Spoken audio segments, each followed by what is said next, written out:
Good evening, ladies and gentlemen. Welcome back to what is now the second round here at SSRI for the GT3 Sprint Series, Season 6 here at the famous track in Austria known as the Red Bull Ring. I am Alex Newman, your commentator today, joined by Frank Hoppers. You might know a bit more than me. How are you doing today, Frank? Doing okay. Really looking forward to this race because I think it's going to be quite interesting because of the new format that we are having. But we'll talk a bit about that later, I guess. So the format, yeah, as you were saying, is interesting.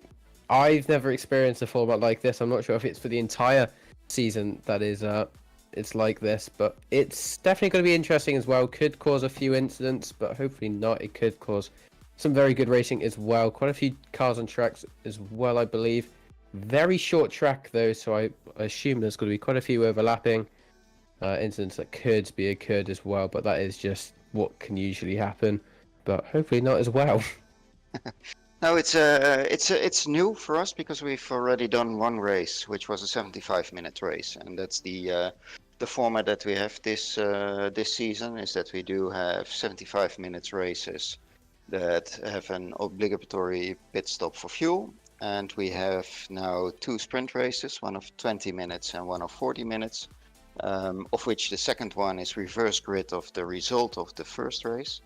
So with no pit stops, which is going to be interesting as well, because it's then all going to come down to just racing, especially for the quicker ones that won the first race, to try and catch up on all the people in front of them.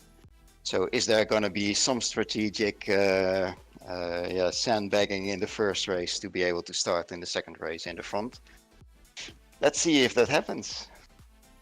I feel like a lot of people might be blessed with is there's actually, I don't think there's any rain predicted for tonight, and if it is, that is the most unlucky chances you could probably ever get. But it seems to be quite a dry track. Was spectating free practice, very fractional earlier, but it does seem to be a dry track for now. But obviously it could change throughout the race, but I really do doubt it. So it is going to be quite a competitive field. Obviously what I've been seeing in different servers, 27 seems to be quite a good time around here, and probably might be the pole time is a 27 low. It could be lower, but it could also be higher depending on what the track status could be, and it's also quite a hot track, I believe, as well. Yeah, I think it's going to be something like 25 degrees. That was what it was on the practice server the last week. So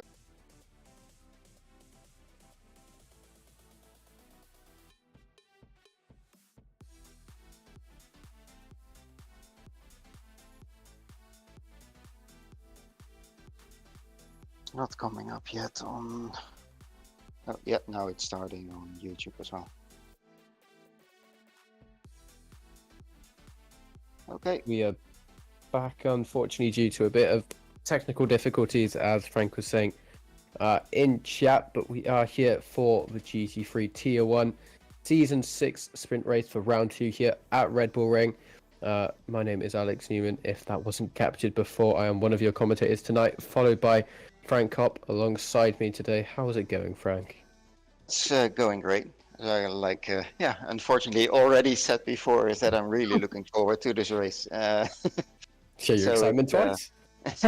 Yeah, looking forward twice. It's double the fun, double the races tonight as well. So that's double the fun, right? Double the speech as well. So yeah, it's I think it's going to be awesome. Really looking forward to this. It's the first two race evening that we have in the season, with the especially now with the reverse grid on the second one. So just for clarification for the people watching, is that we have a 20-minute sprint race and a 40-minute sprint race after that, both without a pit stop, but with a reverse grid on the second one. So that's going to be really, really interesting. So the camera work is being done by our resident Steven Spielberg, Chris Hill, who's having some technical difficulties, unfortunately. But it looks better on YouTube, I noticed, than what we at the moment are experiencing on Discord, because that's a bit buggy. But it looks good on YouTube, so that's fine. Yeah, so Alex, really looking forward to this. It's like we said, I think the second race of the season after the first 75-minute race in Spa, which was really good fun as well. Yeah, I think we can perhaps take a look at the results of the last race and see if there are any people that we need to take a bit of a look at for this race. See if they.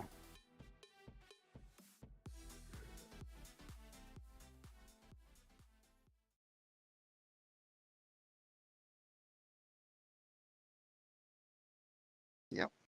So these are the pro standings. Yeah. So To be honest, I can't see it. yeah. Yeah. First place last race was Brogan Dyer in a McLaren. Sam Spankeling. He's one of our technical geniuses who just recently put us on a new server. He was second in the Lamborghini Huracan. Clyde Barney on 3 with the Ferrari, and they both had a sort of a different strategy last time, where they stayed out and only did a dash of fuel instead of actually doing the complete switch with the tires as well. So that paid off. In this case, they need to have it from their speed, so that's going to be awesome. Then we have Marius Dreisig and Regan Mitchell in the Aston Martin and the McLaren getting the top 5 in order. So then we can take perhaps a look at the semi-pros as well.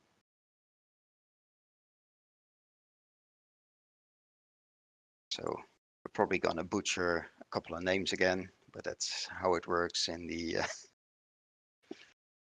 All part of the fun. yeah, that's half the fun of the whole thing. So Terje Andre Fredriksen, he was first in the Lamborghini.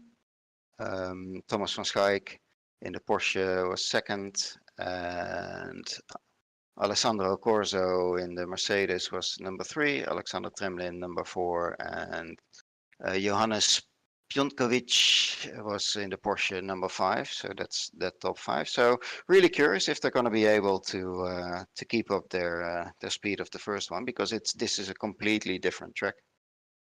And yeah, perhaps people know and have seen that we've had a release of a new track last Monday, which is the Nordschleife in ACC. And quite a few of us, I think, have been just busy driving that track more than we've done this one. And to be honest, I must say that when I was driving this track after trying for a week to get a single valid lap on the Nordschleife, is that this track is, in comparison, quite boring. But yeah, I think the racing is going to be awesome, though. I think we've got rather high expectations, but looking at chat, there seems to be a good few people in here. Hello to you, Sim Racing Holland, obviously a team that races here quite a bit. Same with Kurt Peters and Van Mills, all 3 of them in chat. Marike van Melis, she's Bas van Melis' mum, and so we always need to say hi to her. Hi, mom. So that's the sort of if she's not there, I don't think Bas is gonna race. So I think if we could, is qualifying start? Oh, track guide. Yeah, this is your. Oh yeah, this is my track guide. Yay! I'm gonna do the track guide again. So yeah, it's a Red Bull Ring. It's a 4 kilometer, a bit over 4 kilometer, quite easy track in some ways. So you have the pit straight here. Then with the first right-hander, which is the Niki Lauda curve, you need to brake hard and try to keep some speed, because this is the longest straight that we have until this very slight corner, which is called corner number 2. It's full flat because it's corner number 2 for the GP track. Then we get into this really hard braking zone with a really tight curve called Remus, or Remus, probably in German. Then we go on another quite long run, and then normally, because this is a place where people perhaps will try to outbrake other persons, because it's a sort of wider corner that called Schlossgold, which is corner 4, into this immediate sort of flat out corner number 5 into Rauch. And this is the part where you really need some extra rotation in the car. You need to be a bit patient on the throttle and try to get as much speed here, brake again here into the Wirth curve in corner number 7, and then this is like flat out. Unless you make a small mistake, then you can run wide into corner number 8.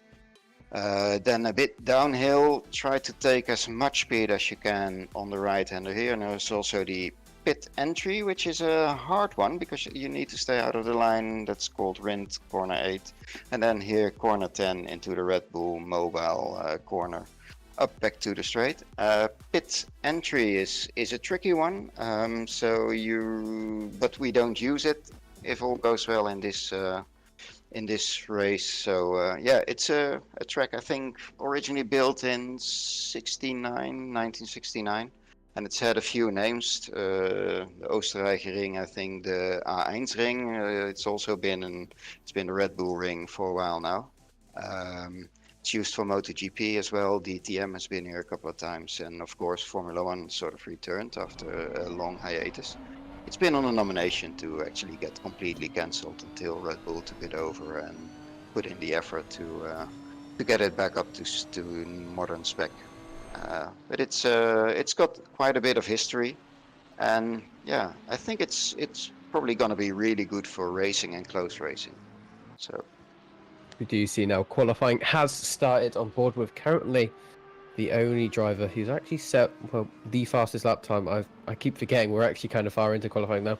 Cameron Hunt in the Team WRT Audi R8, brand new. Well, it's not even that new anymore.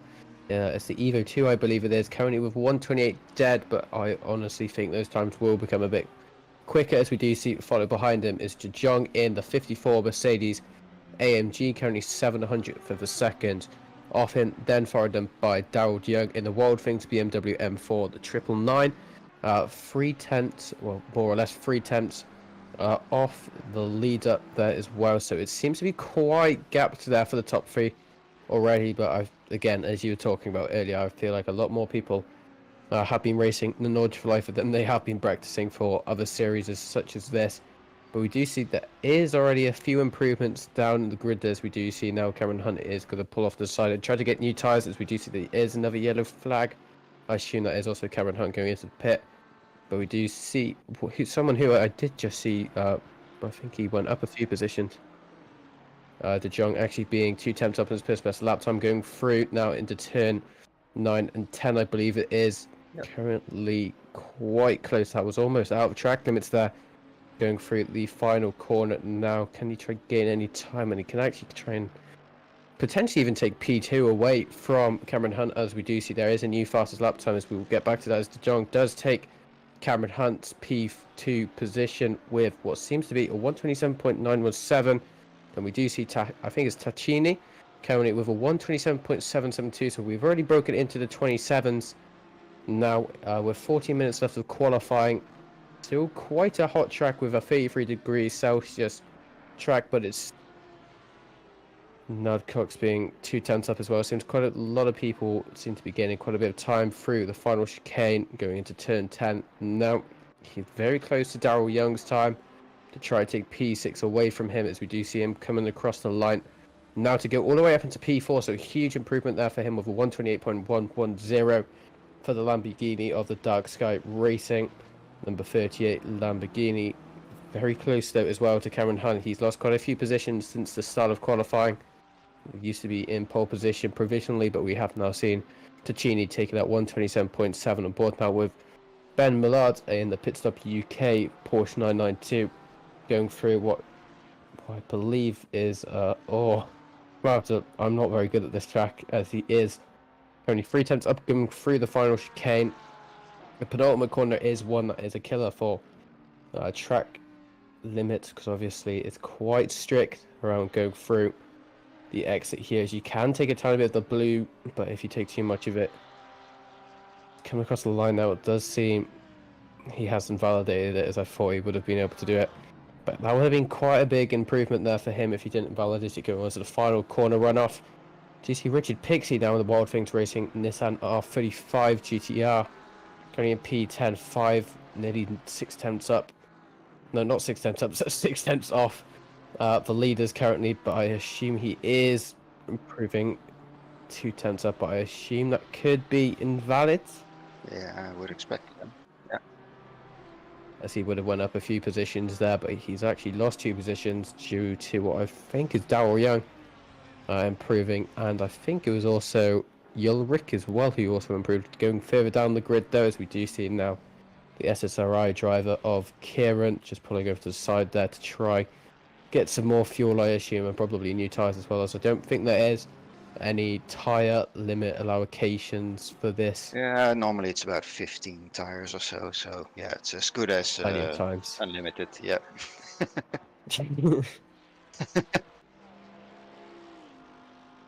So, just have you even looked at the track sort of with the drivers on it? It's like an ant's nest, right? It's going to be so hard to find a clean part to drive and get a really fast lap in. I think this is the thing that you see with a lot of ACC leagues, and it's not even just ACC. Obviously, iRacing has the blessing of being able to do qualifying solo on the track, but this game, especially when you have such a populated track, like I assume, how many cars do we have here, Chris, tonight? 40. 40 cars. That's going to be quite difficult to try set a valid lap time with 40 cars on the track. That is barely at the minute 30 mark. In fact, they're actually below it now as I keep thinking of my slow times. Yeah, I think my quickest is now 1:29.5 or so. So yeah, that's just they're 2 seconds faster, which is kind of normal. this league is so much quicker. Yeah. Pionkowicz Coney .2 up going through turn 9 and 10 as Chris is trying to bully someone with dyslexia to try and say that. Going through the final corner now, he does seem to get very loose though. And yeah, that's called rotation. Exactly, just being able to drift it. It's brownie points as we were seeing in Spa. And that's something here that I'm not quite sure. If you've driven the track, I've done it the last couple of days, and I was on here yesterday evening just because I thought, okay, these guys were all practicing, and I thought, let's see how they do. And then even the really quick ones, you notice because you need the rotation because the corners are so, you want to have as quick a rotation as possible because of the 90-degree or more corners. So you need good rotation, but because it's also the height differences make it really easy to just, once you go on the throttle, to just completely lose the car and bin it on the inside.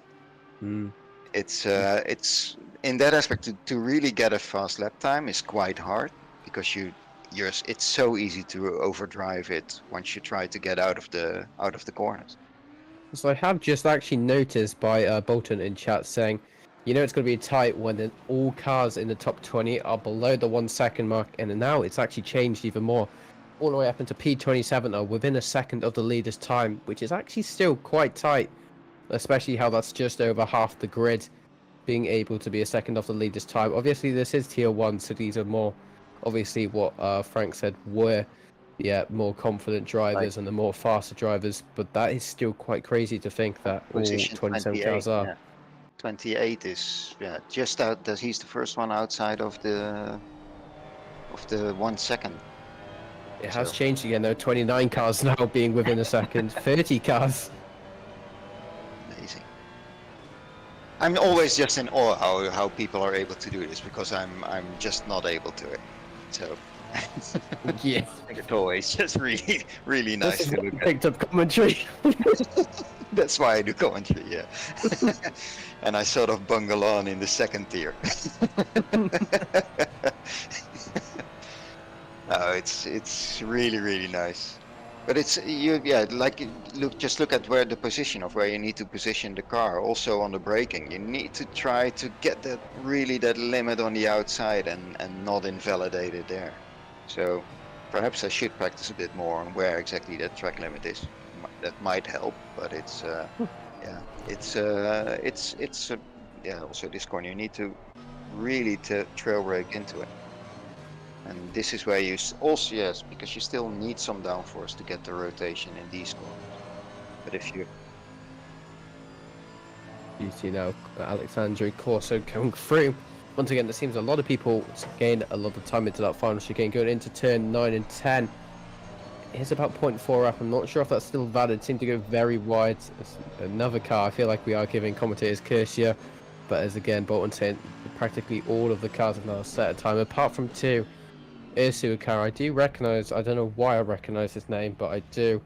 And then WTR of Dyer, who are both out on pit. but that's the guy that won last week's race. So they're sandbagging for the first race so they can start the second race more in That's front. smart.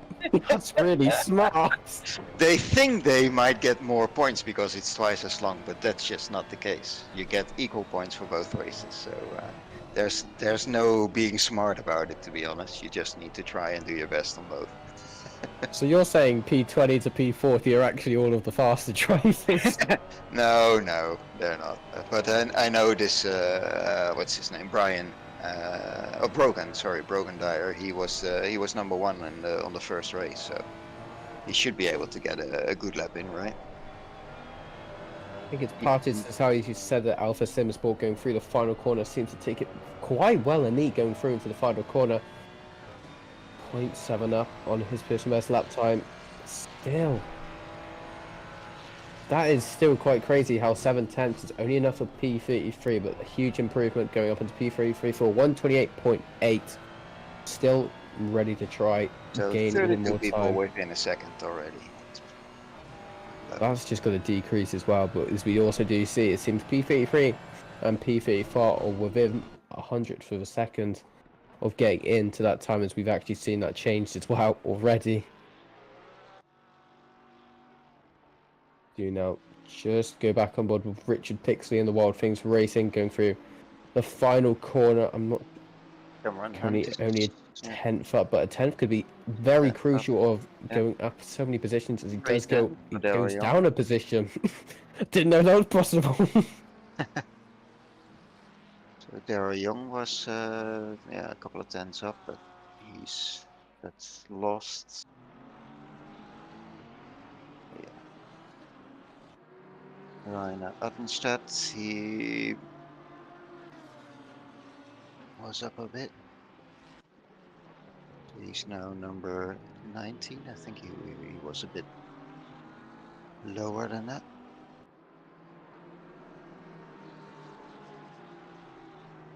Yeah. If you only win a 10th, you're just it can bump you up like 6 or 8 places. Amazing.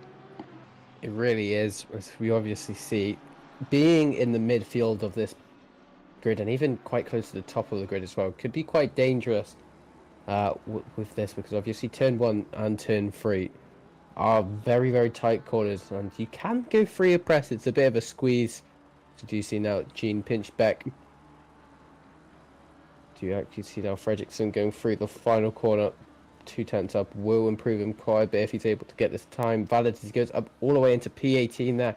Just shows you how tight this grid actually is, being able to do a 128.3 and being up into P18, and I reckon he might have some time for actually to try go a bit faster. Original pole position during the first, well, half-ish of this race, well, not race, qualifying, sorry. Currently in P6 with 127 I think it was 127.9 going across now into the final corner. So yeah, Cameron Hunt and Andre Orso, they're both 1/10 up. So Orso now 0.2. That's going to be pole position with 127.762, which is actually, thinking about it now, is still quite a fast lap time. But I've been, I guess, spoiled with seeing some very alien lap times recently. But that is still a lap time I don't think I'll achieve without hacks. Oh, I'll definitely never achieve it. Yeah, so going across the final mini straight before going into the penultimate and ultimate corner now. point two up could be on to challenge pole position of Cameron Hunt, as we do see him coming through the final corner. Seems to take it quite neatly, very, very close to taking all of the track limits there. Going across the line now to take pole position with a 127.760, so still 2,000th of a second between P1 and P2. Just shows you how close this racing actually is. Now Cameron Hunt trying to fight back to try to take pole position away from Ursu with a 2/10 gap currently into his delta, going through the final chicane before turn 9 Needs and only 10. to have like 2,000s. You came back at the right time. Good fruit now. Turn 9. Can he take it right? He goes very wide there. That's going to be an invalid lap time there. As he might not be, he's not going to have much time to try and actually take P1 back from him. If he's quick, drives away immediately, he might still get a lap in. It's going to be very close though, especially he might not have the luck with traffic as well. So just 2 minutes to go in qualifying. So that's you have a 1.5 minute lap time. So Nod Cox and the Dark Sky Racing, who we did see previously during the first parts of qualifying, going across the final corner. I'm not sure if he is improving too well going through the final corner. Seems to be taking it quite well through there, not to be able to improve too much. In fact, it isn't going to be very close to being his fastest lap, but just a 700th of a second off. His fastest lap time, 1 minute and 20 left of qualifying, so we'll start seeing some of the people's final laps now. This is where we might see some of the more alien times coming in, even though these are already aliens times. But I can't stress that enough, because people are going to start saying that I could set a better lap time, which I can't. Just to put that out there. Do you see now Regan Mitchell in the Garage 59 livery, the best looking livery in the GT3 section. Don't fight me. Currently in P15, looking to try and get quicker. Opinion, right? Yeah, exactly. Going through turn 9 and turn 10 now. Has a very, I'm not sure who that is, but that's a 40296, putting a bit of pressure on him as well to try and actually set this lap time valid. He was a 10th up, and he will go up into P11 just from a 10th in Delta there, and that's going to put him with a 128.157, and that's going to be the end of qualifying for him.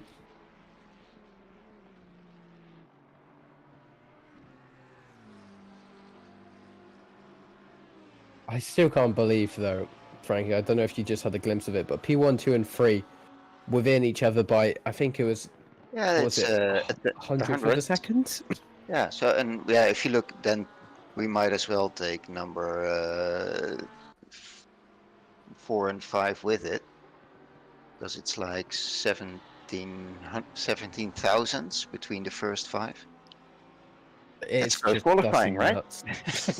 That's qualifying, but that is going to lead to quite some fights during the race as well, as we can see P29 and 30 separated by 3,000th of a second as well. 3 different cars, which is also quite nice. Lamborghini in the SSRI livery, well, the SSRI team, I'm not sure that is the SSRI livery, going through now the final corner. Is he going to be valid? He isn't going to be able to improve on his time, but he is going to be P24 provisionally. We might see some people behind him improve, but we don't see that many people on the track anymore. There are no improvements at the moment. So. Sam did some improving though, because he is now on 12th, and he was a bit off the time, I thought.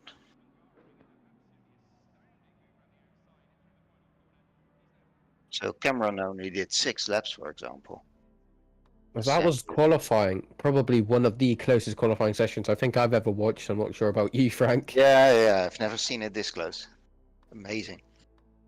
Definitely pays off for some of the technical issues we had earlier, and hopefully the racing will last for the entire, well, it's only 45 minutes and 20 minutes. The first race might be a bit of a wrecky race of people trying to get past cars as quickly as they can, because I feel like the 20-minute race is going to be drivers having a bit of, well, a lack of patience, we could say, and that will cause some drivers to just make it, well, you could say, some more controversial moves on other drivers, and that will cause accidents. But hopefully that doesn't happen. But that is usually the case. And obviously, I'm going to quote this as well. I think it was Sam who said this in the chat earlier. He said stewards will be active until 2025 on this race. So good luck for the stewards. I think I'm going to be praying for them tonight. Yeah, well, it's it should be okay though. I think we mentioned it last time as well in the broadcast. Is that quite a few people are new. I think there are of course a lot of names that we've seen before in previous seasons, but there are now quite a lot of new names as well within this season, and especially now on such a tight track with such tight racing that we expect, especially looking at the times, is that it's going to be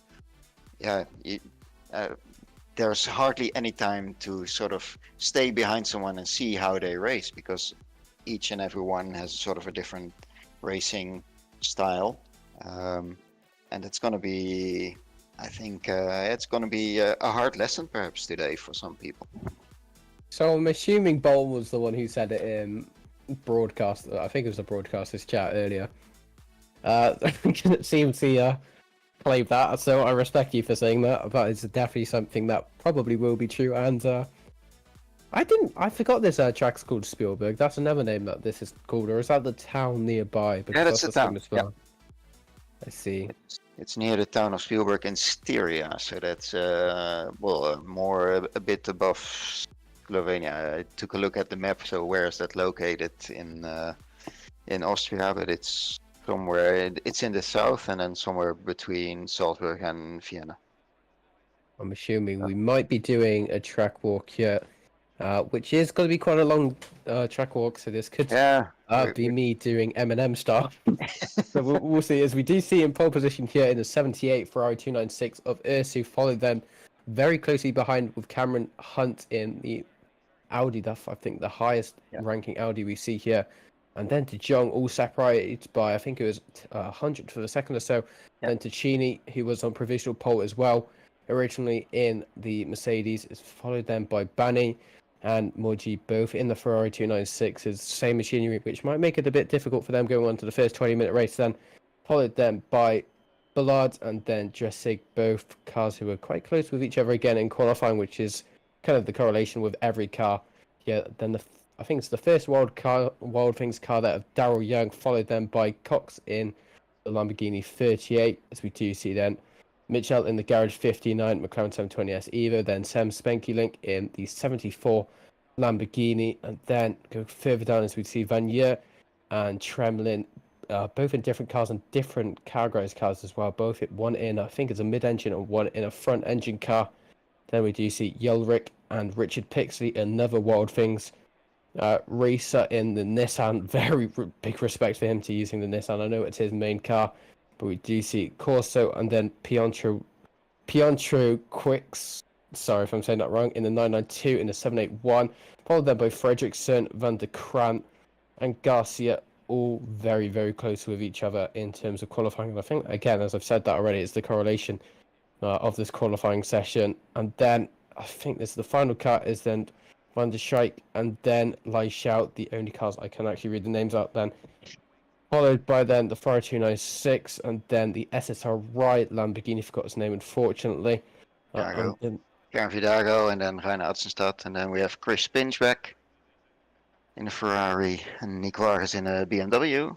Then Andy King in McLaren, Simon Wilkes in the Ferrari, Stuart Wright in the McLaren, Dennis Verhoeven in the Porsche 992. Iridius Spartas in the Ferrari 296, Brogan Dyer sandbagging in the McLaren 720, Bas van Melis in the BMW M4, sandbagging as well because he's of course really quick. His mother is cheering him on, so go Bas. And he has no competition today from Oliver because he has a drinking test. And then we have Christopher Holzer in the Porsche, Matt Redfern, Mick Schellekens, I missed him in the Porsche as well, Matt Redfern, Milan Dauma, Aurelian Cross and Patrick Treffers in the BMW as well on number 40. think we absolutely nailed that. Looking at chat there, we do see Sim Racing Holland saying, have fun, guys, watching the races. Good to see you guys back as well. Let's go Wild Things. So I see a lot of supporters for Wild Things. The Always. Nectar saying, Young and Pixley, woo. And then Oliver Anderson saying, what did I miss? Yes, I'm not Ryan Walker, believe it or not.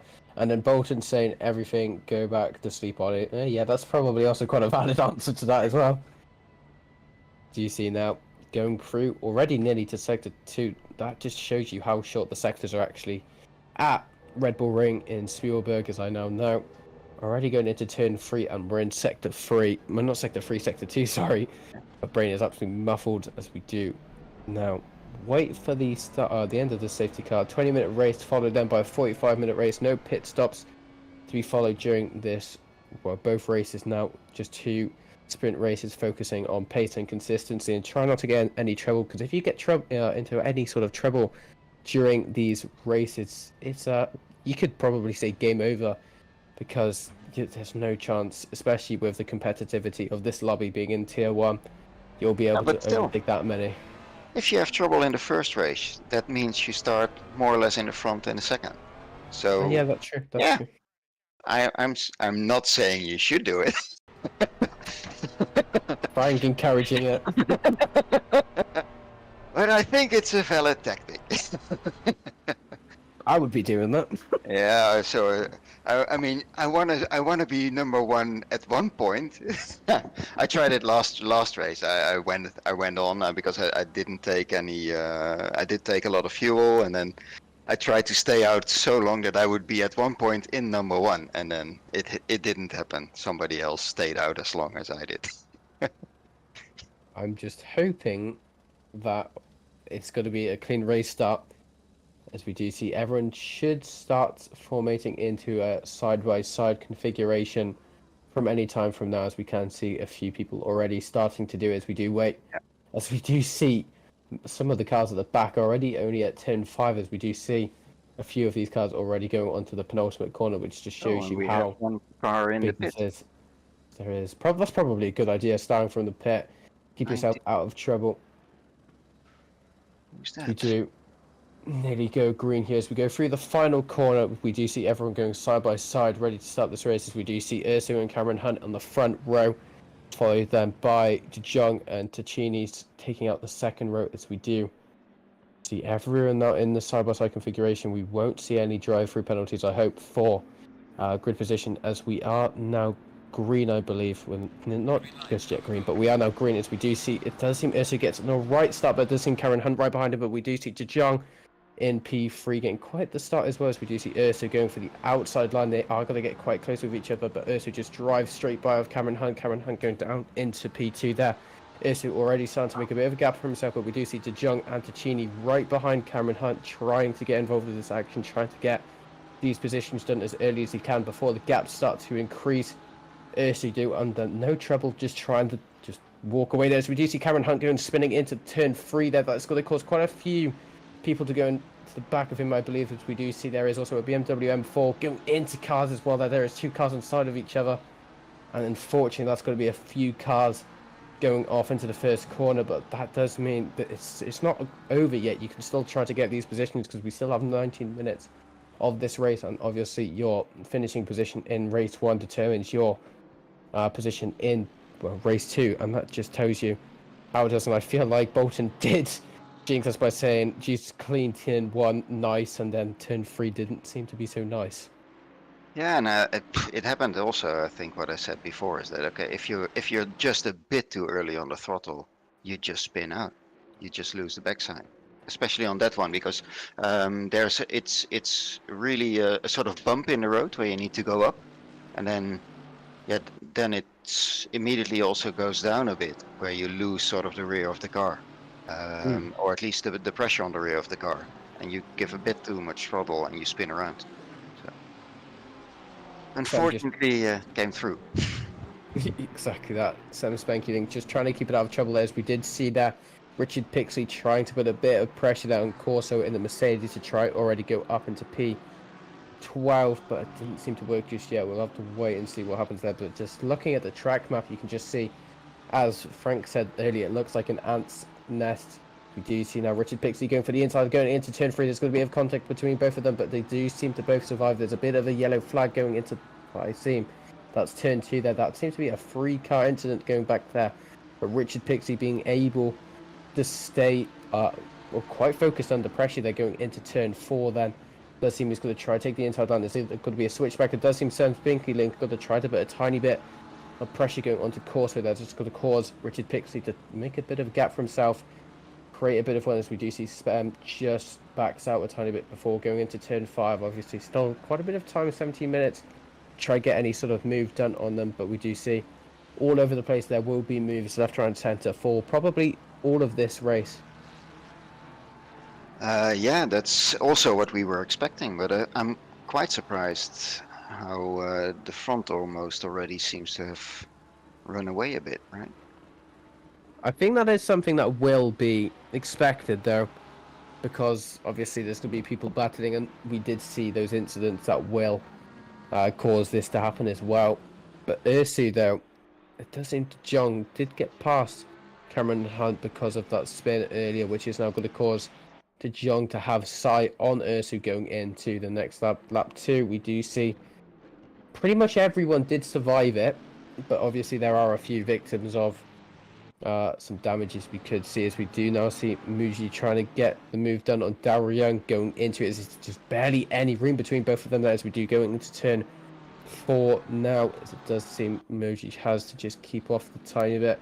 It does seem he breaks a bit later. This is all down to confidence, because if you run wide shit, it's very unforgiving with that gravel trap. Does seem almost Muji does nearly do that, as we do see he gets up in, and so now we do see Daryl Young also under pressure from the 992 of Ben Millard going into turn 5, but it does seem he's going to be able to keep the position for now, as he doesn't want to lose 2 positions going in to lap 2. But it does seem what seems to be Richard Pixley's doing quite well as well, currently in P12, gaining position for Wild Things Racing as well. It's just I'm trying to see also what the lap times are now, because looking at, of course, the quali pace, then the quickest time already is a 1:28.2, which is 1:75 now also by Marco Taccini. So yeah, that's amazingly quick for race trim as well. I mean, you need at least, I'm driving the BMW, so you need at least a bit over 40 liters to be able to drive 20 minutes. Obviously, So with these next gen GT3 cars as well, they can actually they have the same fuel tank, but they can have quite the minimal fuel consumption compared to some of these older cars, like obviously the GTR, the Mercedes as well. As we do see Sam's going to go for a bit of dive going into turn 4. That's not going to work for him just yet. He has to just wait for it a bit, but we do see there's a bit of I think it's just a tiny bit of a mistake there from Tremlin going into the end of turn 4. It's going to be a tiny bit of door rubbing there, but it's still going to be very minimal between the both. As we do see Sam let's go a tiny bit, as we do see now Tremlin under a lot of pressure going into the chicane, and it is going to cause Sam to actually catch up a tiny bit. But this is where that 992 is quite strong with that aero going into it, as we also do now see what seems to be Dressig losing quite a bit of time to these 2 drivers as well. Also, this makes me really curious what's going to happen in the second race, to be honest. Because if you look at the speed difference between now the first sort of 10 cars and the sort of the last 10, there's quite a difference in speed. So it's going to be interesting on the second run. That is also something, because one thing I saw in yesterday's race, which I will probably keep referring to because it's still quite a relatable thing we do, what seems to be that Van der Scheik, I believe, getting a move nearly done there, as we do see another Wild Things car of Brogan Dyer currently in P24. I think he was sandbagging out, as Frank was mentioning earlier, now getting a bit of pressure there from Verhoeven, I think it is, sorry. Oh, yeah. Brain's not That's a Dutch name. well. Don't bother. European names and dyslexia does not go well. Oh, you're doing actually quite well. I'm surprised. And I'm always sort of like the butchering that Oliver does, and you're doing brilliantly. Thank you very much. I'll give you that £5 later. Thanks. £6 subway, €6.75. Do you see now? What I think is that Cameron? No, Cameron Hunt down into P32 after that incident, trying to get past as many cars as he possibly can. I'm not sure if it is worth getting through all of these cars as well quickly as you possibly can, because obviously that reverse grid will also help him out quite a bit going on to the second race, which is obviously probably the more important race. Thinking of it, because it's the longer race, 45 minutes. So we do see Andy King now P31 just in front of Cameron Hunt there, trying to put a bit of pressure there on Redfern in the 747 McLaren 720S Evo. Currently under a bit of pressure. There's not going to be a lot of slipstream for him, as we also see Cameron Hunt looking to leap at any time if there is any sort of mistake from one of these. So we also see there's a BMW M4 in front of them as well of Mellis. We do see again what I was just thinking, as it does seem I think it was Redfern. Oh, Redfern. Just having a bit of a moment there, which did cause Cameron Hunt to get that position, and now almost getting on board with Andy King. Now going into turn 4, there's going to be a bit of door rubbing between both of them. It's going to unsettle both cars there. As we do see there's going to be a spin there from Andy King there, and it's going to cause both the 296 and Andy King to unfortunately be spun out there, and that's going to put them to absolutely dead last almost there for them.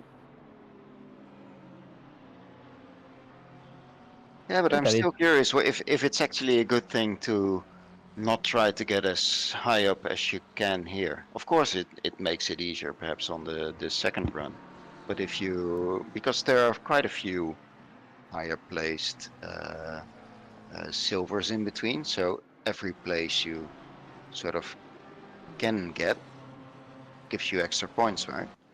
And you still have, because if you're sort of starting from last and you try to get up and you maybe end up on 20th, but all the really quick guys are like in the top 20, so they all start later than you in the second race, you're still quite good perhaps in the second race to be able to just score better than all the other guys. But as I did see earlier, Vanya did get a stop go 30 penalty, which also Bolton did point out in chat as well. That is going to obviously, for a fifth, what was it, a 20-minute race? Oh my days, my brain's going. That's going to cause quite a bit of, well, that's quite a bit of an issue. Yeah, then you're a lap down, I think. I think he's already about 3 laps down already. I think he had a bit of damage.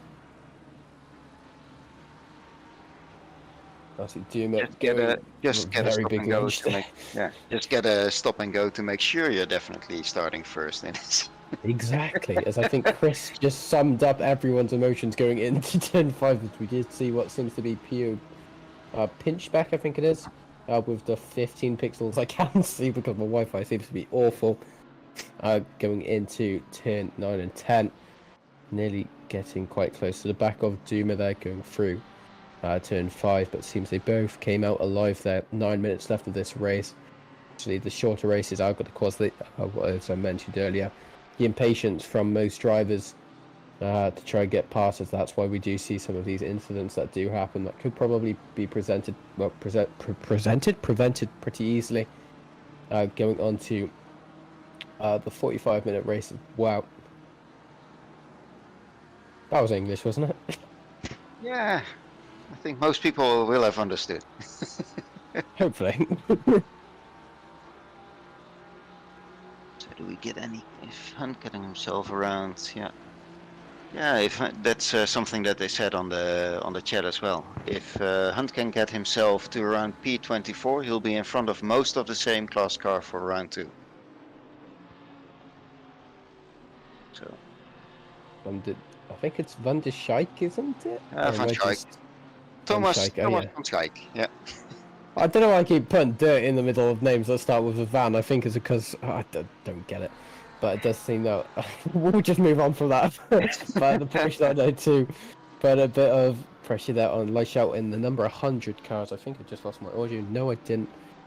Going into what seems to be well, the final corner that he is actually losing a bit of time going into sector 3, but we do also see back in the background that seems to be the Aston Martin of Ulrich going very, very wide, but seems to recover it quite nicely there, as we do see. I think further up as well, I think that's Cox in the 38 Lamborghini getting quite close. But did with not make a Corsa. mistake somewhere because he was starting from P10 or so.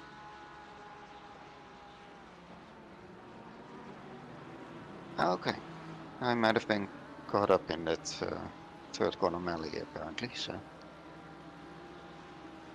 Losing a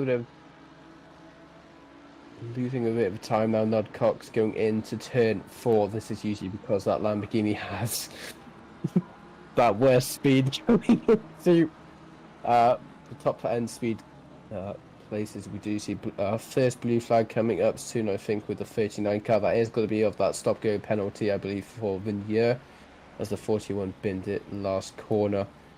Bolton saying in chat as well. There's a lot of stuff that we won't be able to cover because obviously there's so much going on and it's only a 20-minute race. So hopefully during the 45-minute race it will settle down a bit and we can actually do a full coverage of most of the stuff that happens. However, we do see that the 85-296 trying to take P2 away from Ticini here, as it does seem to have that purple lap with a 127.9 is his fastest lap as it goes side by side into turn 1. Very, very close to that sausage curve there, but they both keep it very clean between them both, as we do see Muji as well in the 296 again, very, very close to these as well, as we could see a free wide could happen at any time, as we do see now Ticini just trying to break a bit later to try get the racing line, but we do see that as well. Bani does just break a bit later as well, which does cause then Ticini to go off track a tiny bit, but it still has that second position there. But we do see now, because of this battling that both been doing, that Bani is now under a lot of pressure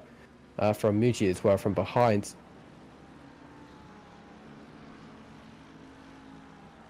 And it's because they are battling, it closes up immediately. That's also good fun. So it makes it more exciting, right? And then you go from battling and trying to pass to having to defend again. So that really, really good close battling, because those corners going side by side, they are not easy to not touch. You have to be so precise in your braking. You see again, it seems going back into chat, it seems Brenz wants Daryl Young to get a podium. That is something Daryl Young is quite achievable with. He seems to be quite a fast driver from all of the races I've been able to cover with him, as we do see as well.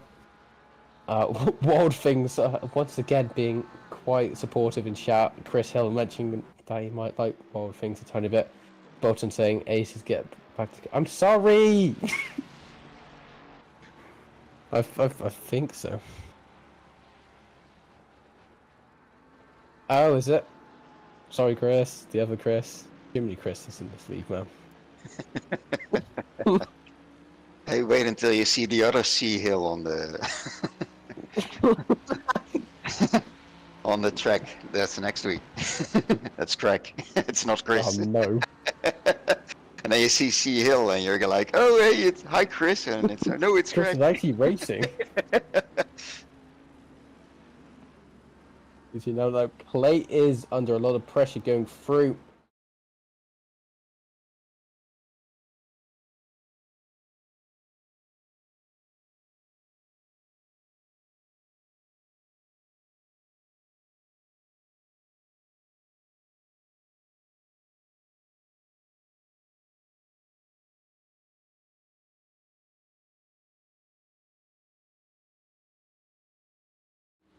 We'll be back. Yeah, there we are again. So back to daylight. You have to move your mouse sometimes to get the screensaver and not activating, Chris. What did you do? Did you actually know Ticini, as I know the other Chris has complained that I'm not commentating enough, but the Ticini going through turn 1 just getting very wide, that is going to be a track limit for them. That is something I haven't actually brought up already, is drive-through penalties are going to be quite easy to get, especially in the 45-minute race, with only having 3 warnings in this track being quite unforgiving with them, especially going into the penultimate corner as well. It's something that's going to be quite difficult for them to maintain those 3 track limits, as we do see now. Justin De Jong in his own league at the moment, just trying to put his head down, trying to just maintain a bit of a gap, as we do see he's being able to do that so far with a 2.7 second gap going into turn 5. He wasn't the leader. You are right, Chris, mentioning that he wasn't the leader earlier. And I assume it was Ursu who was the leader, who has gone into P5, it seems. After I assume he might have spun a bit. Can we check if there's any damage to Ursu's car? Because it does... Is there... I think there's a bit of damage to the... Is there? No, there's no damage to Ursu's car. That might have been an easy spin on exit. Do you see Nicole saying Strim dead? I'm not sure who Strim is, but that could have been the culprit of not being in the lead. I'm not sure anymore. Too many numbers, too many names. The stream is dead. So oh, stream's dead. When it was black. I should know that. That's stupid from me. You see, again, talking about that track cut penalties, as you see now, Tremlin, unfortunately, in P9, the 272 Porsche 992, unfortunately getting a drive-through penalty for what I assume is going to be track limits, as there is no. But that's a shame because he's the semi-pro number 1. You see, there's a bit of door rubbing there between them both, as we do see. But I think he got the pass done now. Now let's see if Mr. De Moy can, Rick De Moy is his name, if he can actually pass as well. Oh, he's been passed now by his teammate. Well, they're not gonna touch, right? No, I have a feeling that might have been more. Obviously, it seems. I think Ursu might be the quicker driver, so I think he might have just let him by quickly there, so he can try to catch up with the others to try to get more points for their team. As we do now see, they are starting to separate a bit, which just shows you now how Ursu's a tiny bit faster than Moji going into the final lap of this race, I believe. It's a difference of 3/10. Yeah. As long as you're within slipstream on that straight where they are now, you should be okay, I guess. It's yeah, you need to be within 0.4 of a second to feel this sort of slipstream. Did you see a Ferrari 296 taking all of the runoff area back there, almost going in the wall, but it seems now Michelle is being able to try to defend his position now, as we do see it's going to go 3 wide going into turn 3. Are they going to maintain it? No, they're not, as it's going to be the 992 nearly getting on the wrong sausage curve there, almost untailing the car. There's going to be a bit of door rubbing between them both. So we now do see Van Schaik is under pressure of losing that position to the Ferrari 296 of Lachelle, and it does seem he has done. Is there going to be retaliation there from Van Schaik? No, there isn't, but we do see there is going to be Pionchewicz behind him being able to try to do a bit of a lunge going into turn 4, and that was a bit of an interesting move to say the least. Well, we've seen, I think, people that are on the outside of that corner, that if you can keep it there, next ones you're on the inside. So to just try and get it on the outside there might give you an advantage on the next 2 corners.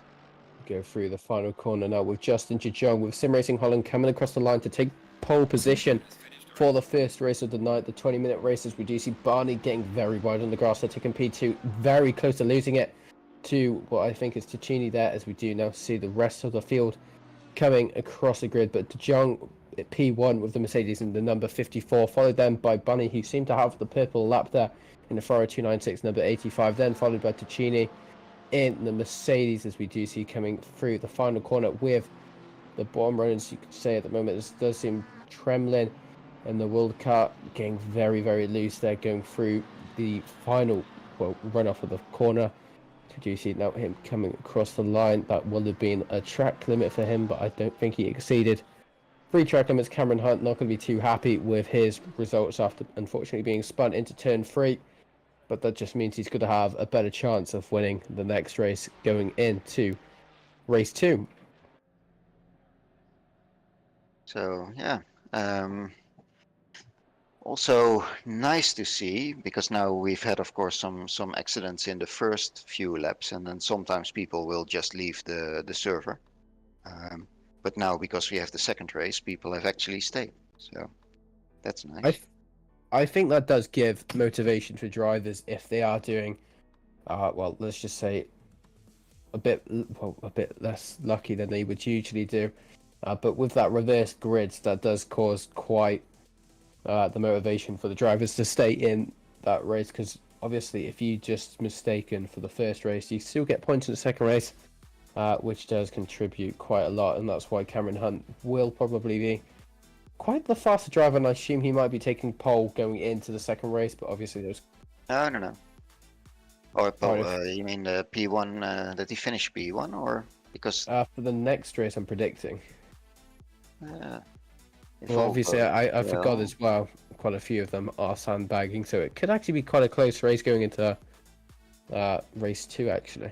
Well, we now have 37 people, so 3 people have left the server at this point.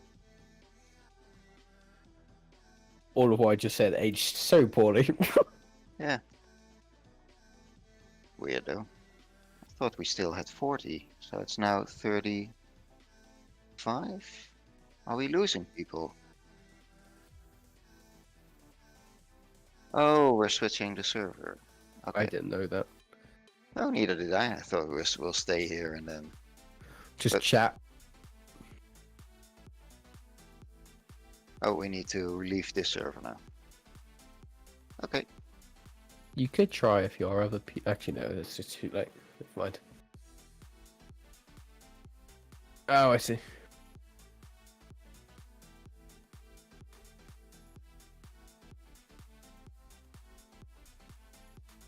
People then being disconnected, or do they need to log off? Because that wasn't clear for me as well then.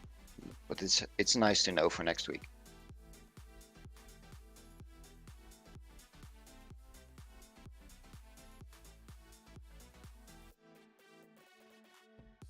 Okay.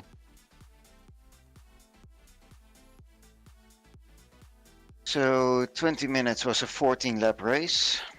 So I'm just curious if it's not going to be the same sort of it's going to be even wilder, I think, in the next race. If we thought this was hard because people were so close in the during all the race, I think next race is going to be even worse.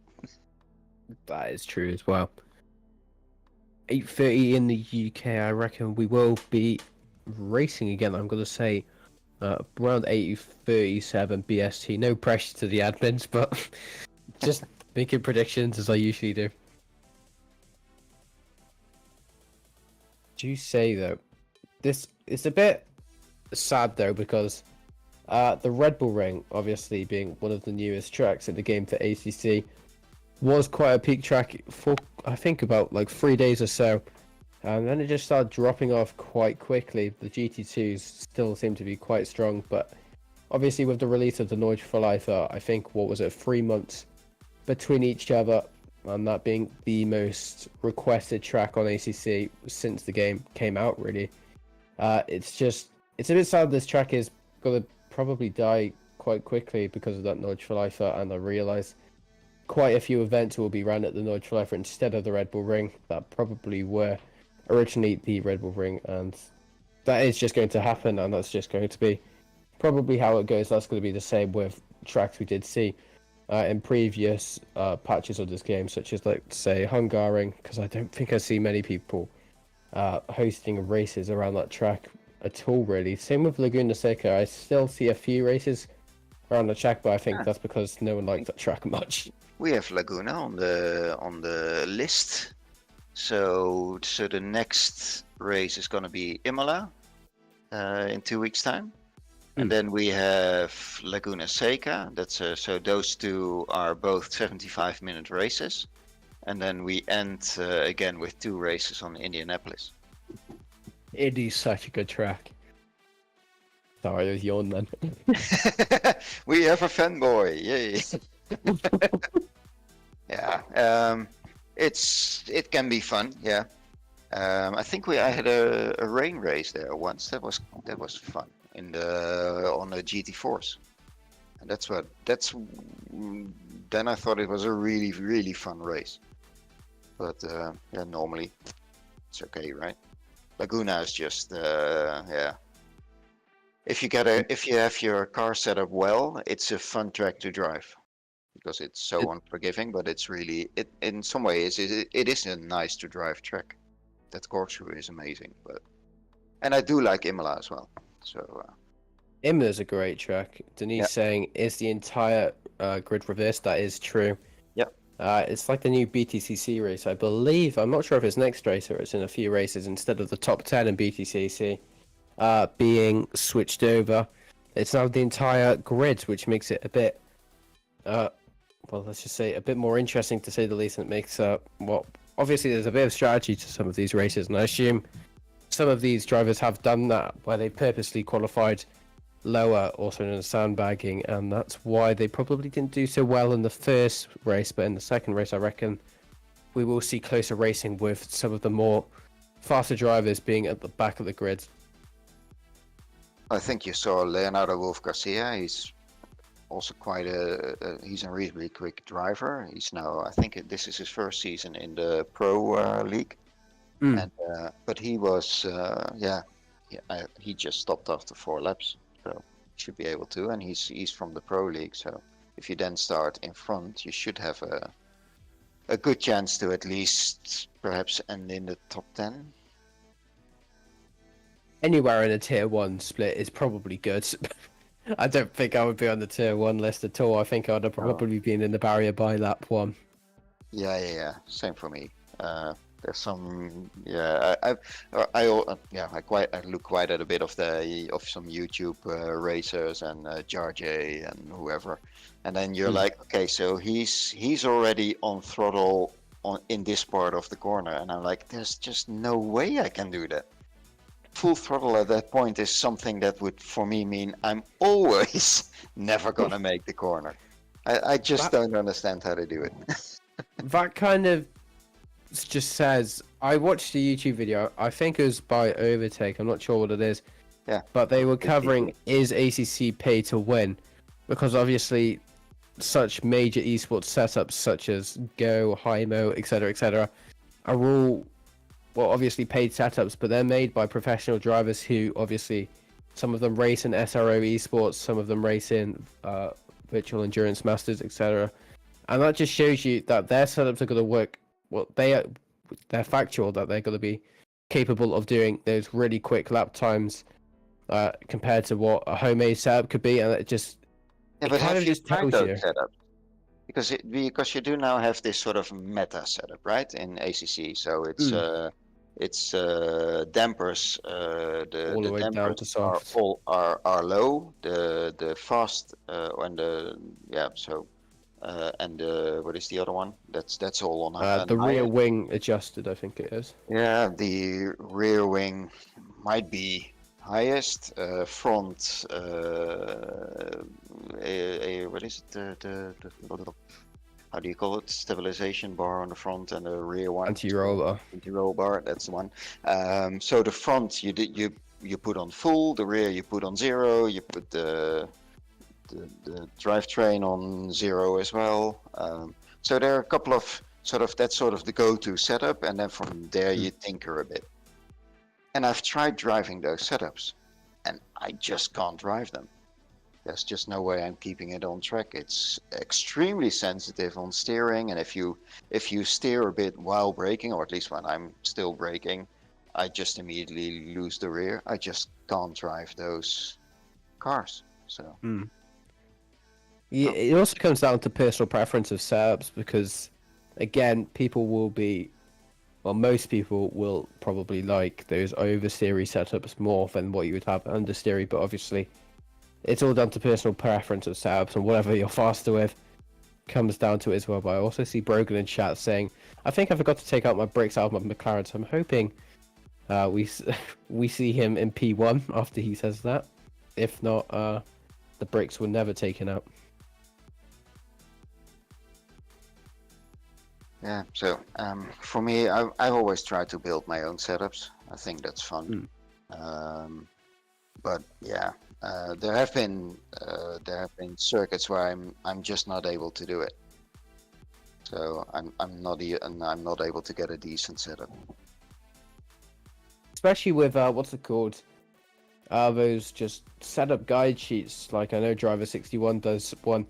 They're all just great when it comes to it, just because they just tell you and explain what to do with the setup if you're experienced at saying mid steer, mid corner understeer or stuff like that, and it just makes I have the one. easier. That's the. I've got one here. I think it's always next to me. Sim Racing Setup Guide V 1.0. That's one PDF. I always have that on my desk. Like, okay, so in this corner it does this, and I need to have it more that, and that's how I set my cars up. But it's I'm definitely not going to that meta setup type of thing because I can't drive those.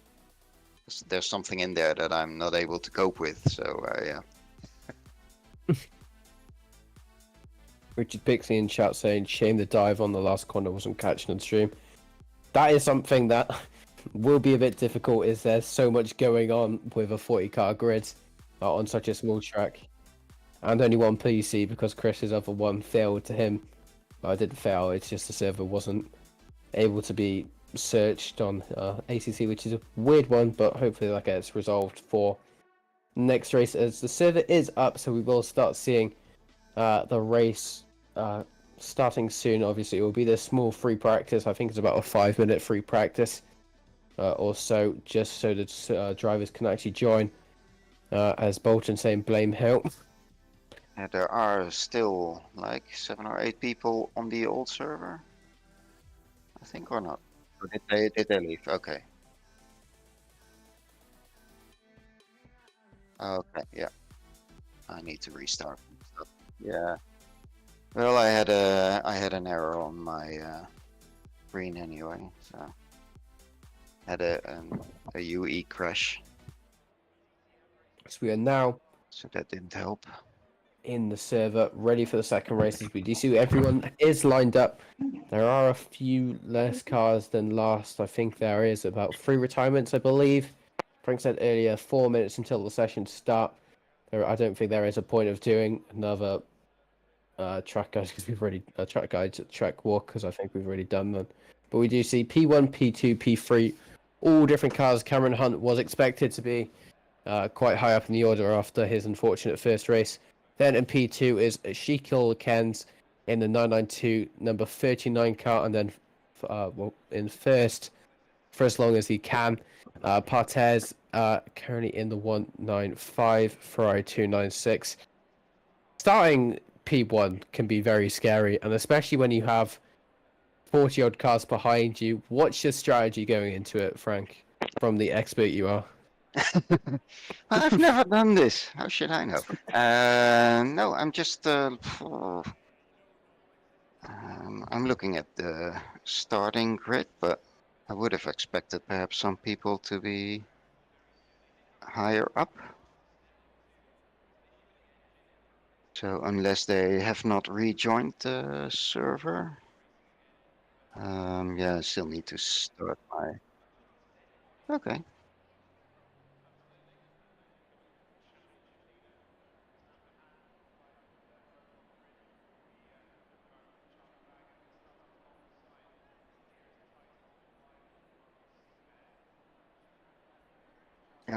So if you end up in the pit, you start from the back, I think. So that doesn't work, so you need to keep driving. At least in the final lap, you need to be out on track.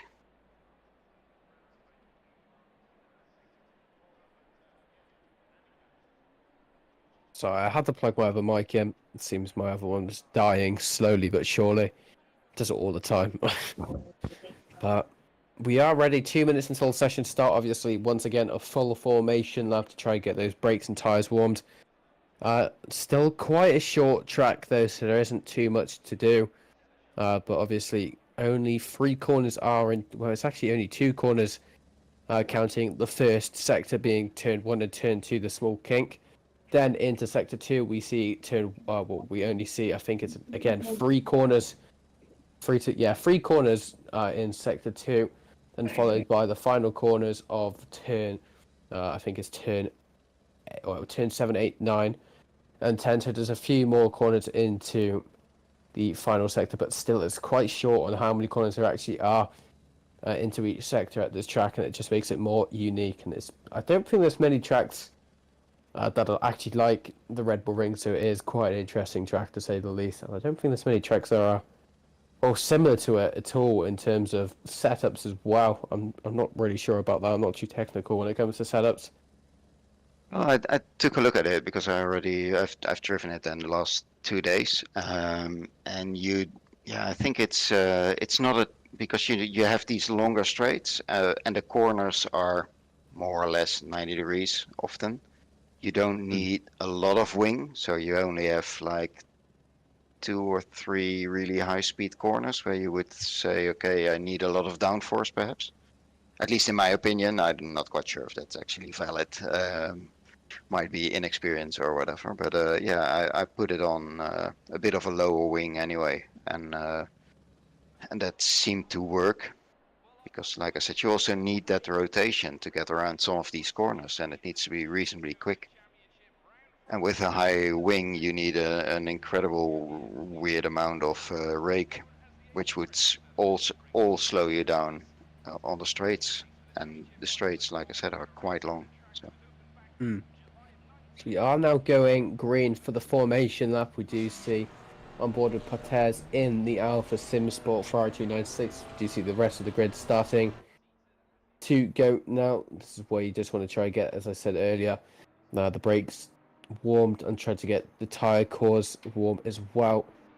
As I feel like Cameron Hunt is probably my prediction to win this race. I'm not trying to put any sort of commentator's curse on him whatsoever. It's just looking at his pace from last race, he seemed to be quite promising, but also we do see a few of the drivers who are doing a bit of a cheeky move and doing a bit of sandbagging into qualifying and into the first race. We do see them. Everyone say good luck in chat for all of the drivers, and I fully agree, and hopefully there isn't as much carnage into this race. 45 minutes, so there's more chance for you to gain up in the orders if there is a crash, and there is more time to get free track cuts, as we did see. I think it was 2 drive-throughs into the first 20-minute race, and that is over double what you should be getting in a 45-minute race, as we do now. Go into sector 2. As we do see in chat, I can't imagine this going well for a few people. Last race, though, there wasn't many accidents in terms of this race, but thinking of it as well, it's the race that not many where you will see more people will be more patient into this race compared to what you would see into the first race, because the 20-minute race, people are probably just going to try to get past as quickly as they want, but obviously there is that motivation of wanting to try stay behind as well, to try keeping that reverse grid order as high up as you can. How hard will the slower drivers fight to stay ahead? We'll see, because I'm not sure how many of these drivers at the front are as slow as they should be, because I feel like a few of them were sandbagging, as we were saying it. Yeah, but also I think the especially some of the front guys, they've been fighting the other pros, and or perhaps already a few seasons, and now they are going to have to fight people that they really have never driven next to. So yeah, it's going to be I think for them as well a bit more challenging to make clean passes. Challenging, but also interesting, to say the least. For us, anyway. Yeah, for us, because we're not involved in it. I'm gonna see this as a learning curve for next week. So. Oh yeah, good luck for you next week. So that's really nice, actually, on having to broadcast this. Or I really need to take a look at what's happening, and I think also on Spa last week, I just took my strategy from Sam, because he did that like one stopper, and I was like, well, perhaps I might do that as well.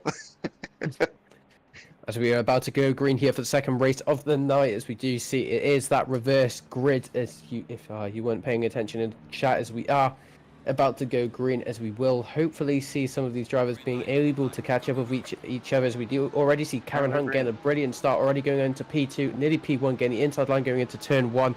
Will cause him to instantly go into the lead, which I did predict, as we do see there's a free wide going into turn 1, but he will have his first track cut, as we did see him going quite wide going into turn 1, and he has actually gained quite a bit of time already to these 3 cars of what seems to be Schellekens and Partes and Wright as well. As we There's do quite a see bit the of yellow. 4296, yeah, quite a bit of yellow as well. I did notice that as well. But the 4296 going very wide and breaking quite late into turn 3, causing him to go very, very wide, and that almost caused a collision there. But we do see everyone seems to be going, well, I dare I say it, quite cleanly, but now we do now see that was very, very late lunge there from Mick going into turn 4, as we also do see, well, what seems to be, I think there was also, yeah, is that Tremlin in front of him as well, or is that, this is all unsynced, I think. It's like Partes. I'm not really sure if that's the only Ferrari in front, so I'm assuming it is Partes. Not sure which. Oh, the 195 is Partes. Oh, it's just all gone out of order. Yeah. Oh dear, T1. T1 didn't seem too bad, to be honest. As we do see there are a few cars going off there. Actually, if we can get a replay on that, No. there seems to be quite a few.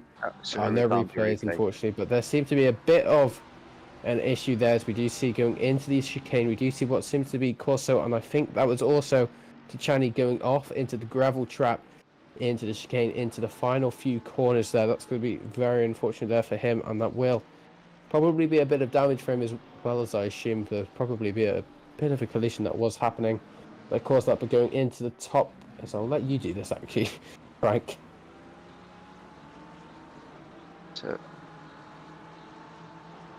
So we're gonna go, yeah. Gonna be a braking maneuver on turn 1. I was kind of surprised, or just taking a quick look on the positions actually of the quicker guys. So it seems that we have Sam already and Clyde there already and Richard. Nard Cox there already also in around P21 to P23. So they're moving up quite quickly. I think Nard had a late, he was, I think, down a bit, so he's already up to 18th, so he's doing a good job in the second part of the race now. You see, it will be, this is yeah, I didn't think of this as well, but also making quite a good point of angry fast drivers being in the back and potentially some more impatient moves by them. As we do see now Matt Redfern going for the inside line, going on to start finish straight, trying to get that side draft as well before going into turn 1. He does break a bit later, it seems, but they are, oh my god, that was nearly touching between them both. As we do see now, he does get by, but going into the straight before turn 2 and turn 3, can he hold him off? Because the system seems to be quite strong. He's very, very close to the back of him, as it does seem he might try to go for the inside line. The top speed of the McLaren is, I think, higher than the Porsche, so it depends a bit on the wing that you have. Yeah, from what I know from the Porsche, I haven't really driven the 992 yet, but the old Porsche, you really needed to be some extra stability on the rear, and this is, I think, a track where you don't really mind having that extra stability once you try to get out of those square corners. So I can imagine the Porsche perhaps does a bit more wing and does lower top speed. Do you see now on board with Andy King in the PSU K Esports McLaren 720S EVA, currently sitting in P7. We do see the Aston Martin in front of him of Yulkrick is currently the fastest guy on track with the purple lap. That might change now, as we do see Cameron Hunt already getting a 1.7 second, nearly 1.8 second gap going into the third lap now. We do also see going further down as well, there is a few nearly side by side moments there, as it does seem, but I think I was misjudging it there. As we do see there's actually a car in the wall there. I think that is a spin by looking at the tire marks. That is Partes. He was in the lead of this race, going in the wrong directions. We do see there's quite a few yellow flags located into the penultimate corner as well, which seems to be the 83 car, the 195 I think it is, and I think it's a 318. Oh no, it's a 38, sorry, also there as well. But Nick is, so that's Nard Cox, car 38, so He had some better than Simon Wilkes, perhaps, and Brogan Dyer. Oh no, he's in pit, Brogan. So.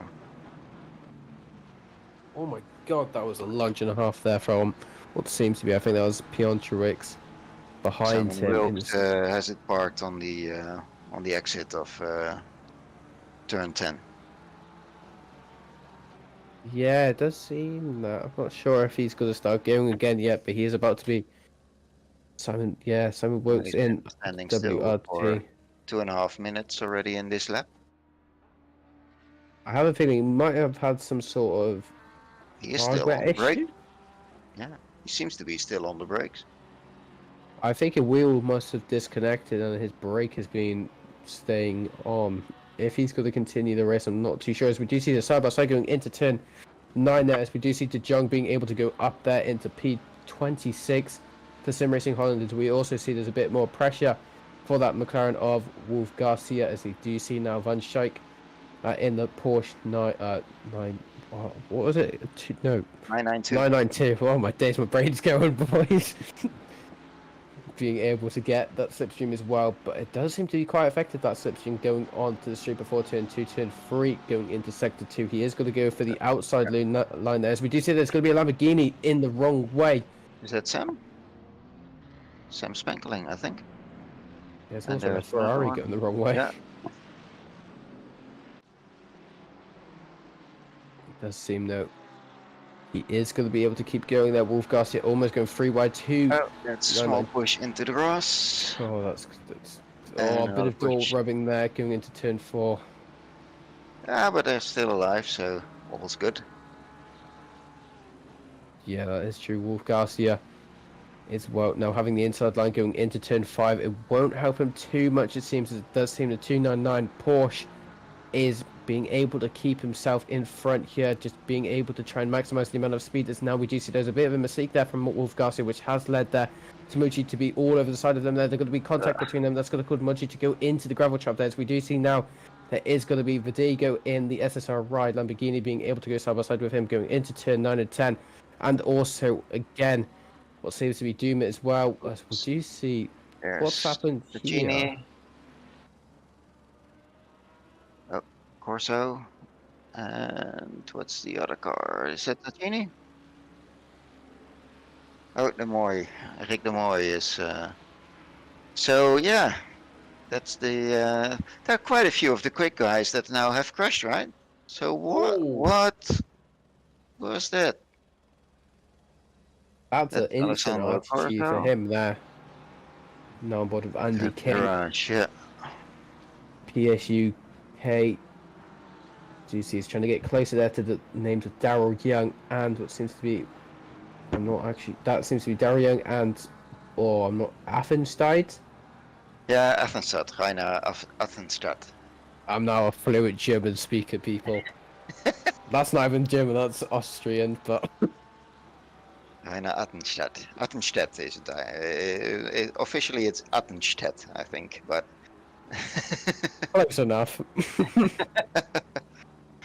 I did have German in high school, and I actually spoke it for my work for a few years on a daily basis. I don't think I tried getting on board with French because what I wanted to do, oh my god, there's a bit of contact there between them both. But what I wanted to do is I wanted to do full-time French commentary because I can semi-speak French.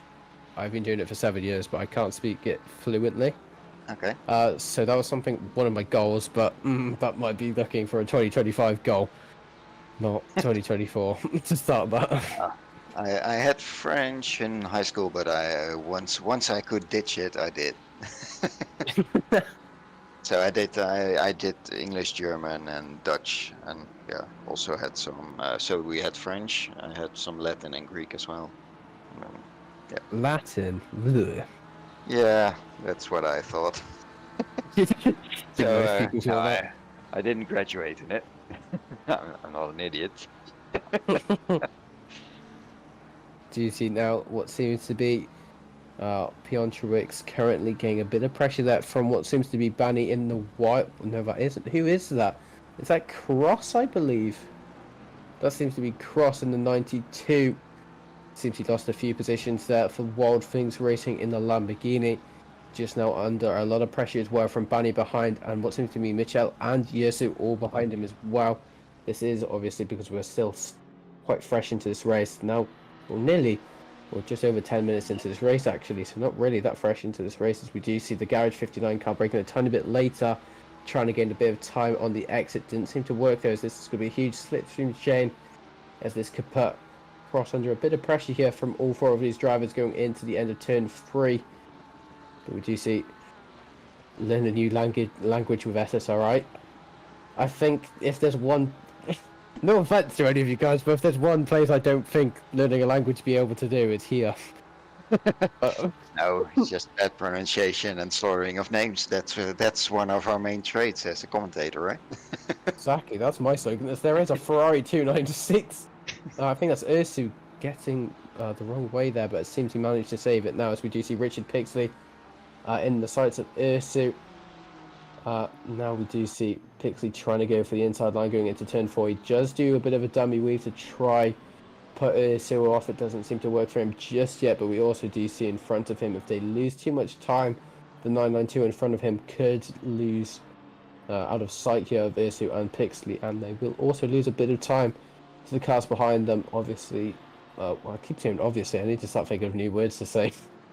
Yeah, but a GTR should have a really decent run up the hill, right? With the powertrain that it has. So. It should, yeah, and it's obviously the best sounding car, along with...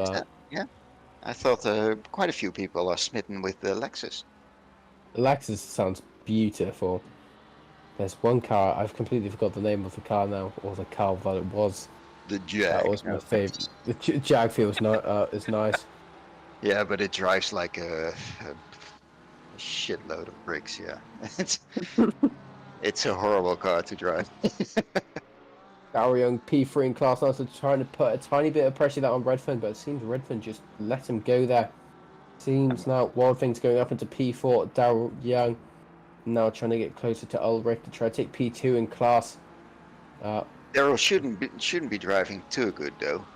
I mean, I'm driving the BMW, and this brings up people expectations that I'm gonna fail miserably yet. So. If people do well in the BMW, that's not a good thing for next week. The BMW is a goated car. No, it's the not. M6 though. No, for me, yes. I think I've only driven the sort of mid-engine cars up till now. This year was my first sort of like this season anyway was the first one I go. Let's do something different. So I picked just on a whim. I picked the BMW, and You trigger the chat, by the way. You said the word Jag, and now absolutely everyone's saying Jaguar. It drives like a donkey. Yes, that's the that's Top Gear for you, right? The Jag. Yes. There's one driver. He's now an LFM driver. Obviously, I think some of you might have been able to encounter him in SSRI. I'm not sure if he did race here. His name was Jonathan Seville. He did another league's race, and I still remember this in the Jag, and he was still in quite a major league for that league, well, major series for that league, and he was still able to bring it home, and I think it was P2 in the Jag, which is just absolutely nuts to think of it, just showing how fast he actually is, and that's why he deserves a seat in LFN. If you drive the Jag, you have a death wish. That car is just impossible to drive around the corner without actually crashing or spinning. What's also quite impressive is how many times we've been able to say Jag without a Jag actually being in this race. Yeah, it's nice, eh? Yeah, this is a hint for people that, for example, now drive a Nissan GTR. Richard, Pixley. What was the nickname you came up with him earlier? Oh, that's Prixley, but that's because it's always forcefully mispronounced by Mr. Anderson.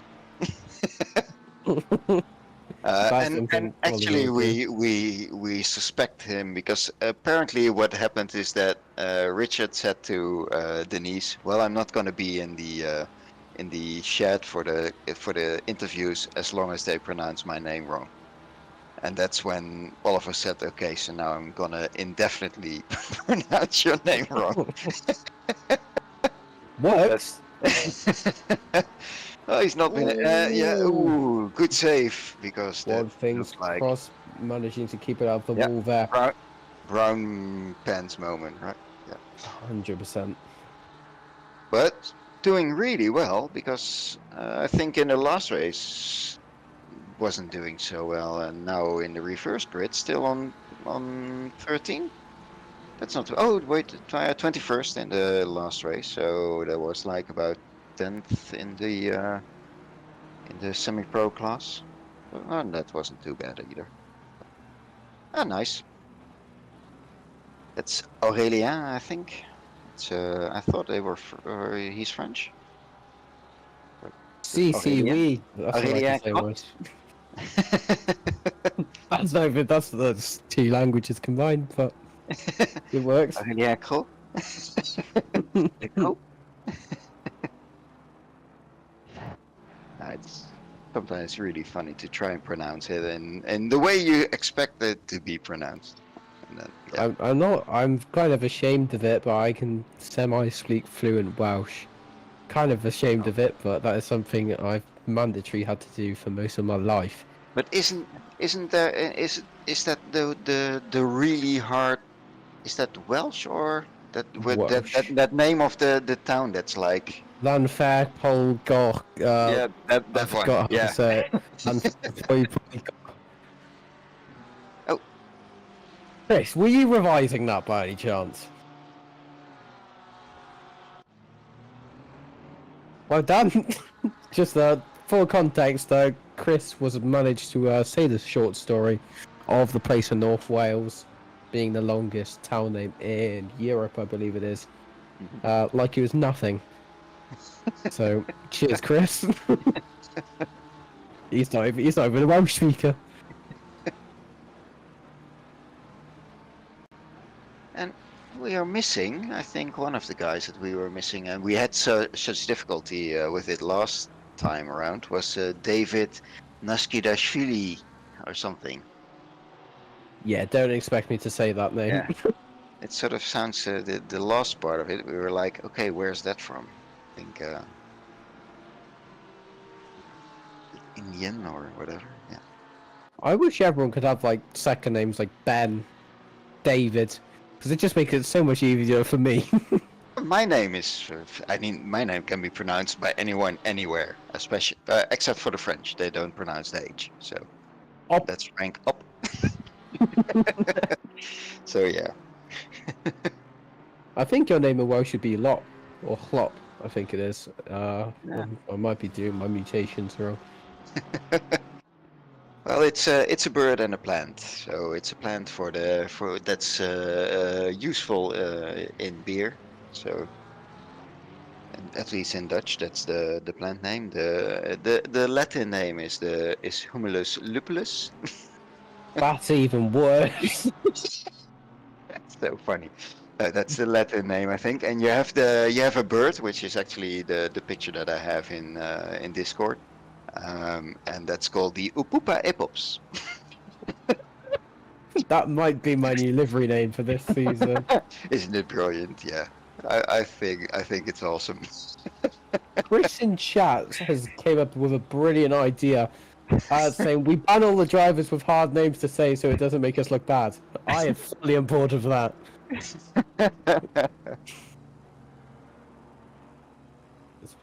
Now, getting back on the racing, I believe that's probably something that we should be doing. Yeah, sorry about that, guys. Sort of got sidetracked. But Rainer Affenstedt is doing a brilliant job in getting close to Skeletons. Is Mick overtaking? Oh my god. Oh, Marius is overtaking Rainer. Or trying to, anyway. But a close run here. That's the... yeah, I'm not quite sure how... Because that's the Aston Martin. Which is normally quite decent in a straight line once it gets up to speed, right? Ooh, that's a small bump. Nobody cares. And this is also a fight for Ferrari is the quickest P3. one. Yeah. We will quickly see that in a minute. As we do see there's not going to be much retaliation there from what I think is the big brain racing car of Reina, but going on board now with Daryl Young in P3, who seems to be under a lot of pressure there from Ulrich after just being able to get past him for position. Daryl Young now into P2 in class, P3 overall, trying to get closer to Tremlin, but also trying to keep off the pressure of P4 behind of Ulrich. He was the fastest. No, that was another Aston Martin. Forget what everything I say. Nico saying quite the thing in chat, which is probably sums up my commentary career. And it goes, commentary team, ooh, shiny audience, how's the race going?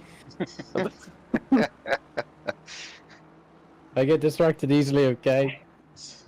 Now I know the name of a German bird, a German beer company. And what was the other one? I knew that. Yeah. You didn't need to take it faster that time. It's already impressive. That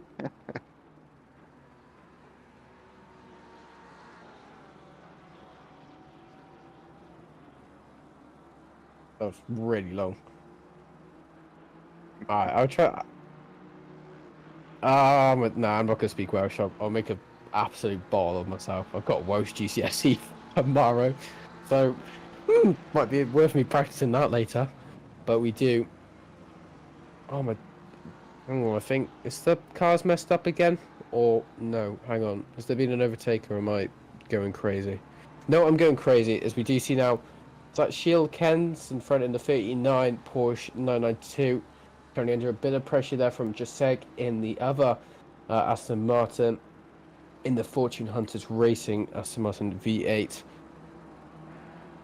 Do you also see that this is a bit of a trend that is starting to form, which seems to be from Redfern in that 720S. He's trying to break the train a tiny bit, but there seems to be quite a big train of 6 cars here. If you just make a small mistake, you could lose all 6 positions in just the smallest mistake you could ever do. We do see the track temperature is dropping just the slightest bit, has gone down a degree now.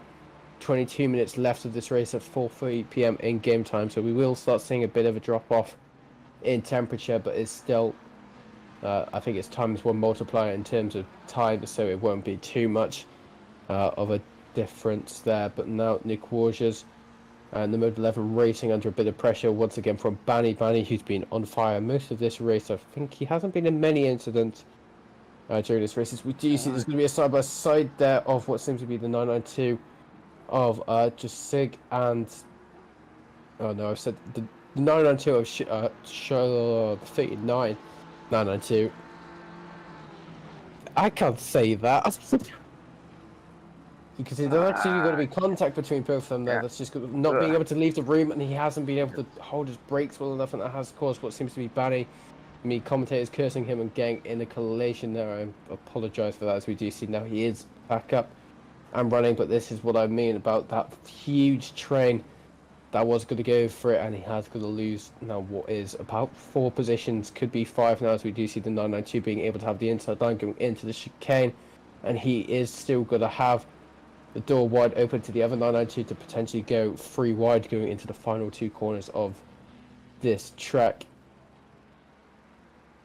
I hope the Aston doesn't have a lot of front damage, because he had he had a really good high top speed. So I'm hoping he's Marius has at least is still able to do it, because now the Porsche is actually picking up on him. Also saying Hill can say it, but he's not even Welsh yet. But he's also not wrong word, dyslexic. So that's my excuse on that. I was talking about me, not you. Whoa, what the hell? The 2992s just being able to have a bit of door clang there, and that was very well held there by the Carbon 992 there. As we do see Richard Pixie now over Verhoeven. Now after that small little collision, that's going to be quite a bit of damage there to carry for 20 minutes. It should be fine now, as he shouldn't lose too much pace. Just probably a bit of confidence with that car. But we do see now Richard Pixley all over him now. It does seem there is another yellow flag going into what I think is Look turn at 4. the speed difference of the acceleration. Oh. Mick, what did you do?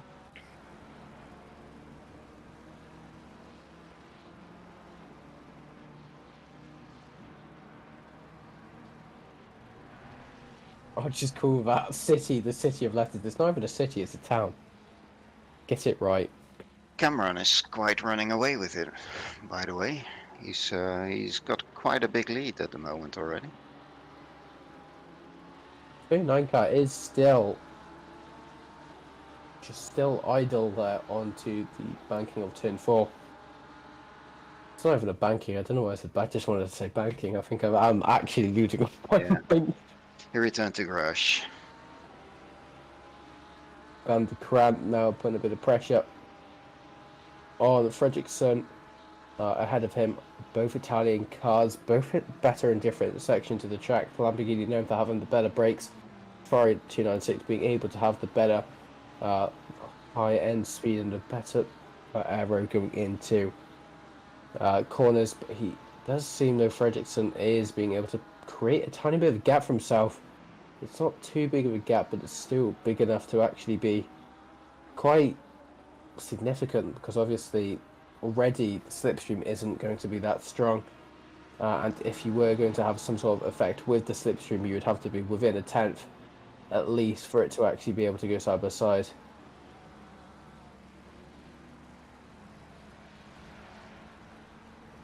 I've seen De Jong being able to just get past Pinchbeck for position number 19, and now trying to put some pressure there on the SSRI Lamborghini. De Jong seems to be on fire once again. I must say, I'm just a bit surprised that he hasn't been able to make up more in the 28 minutes. I would have expected them to be higher up already, to be honest. I think it all comes down because obviously we've had those incidents Yeah. throughout the race, so I think just being able to keep out of trouble is probably your main priority.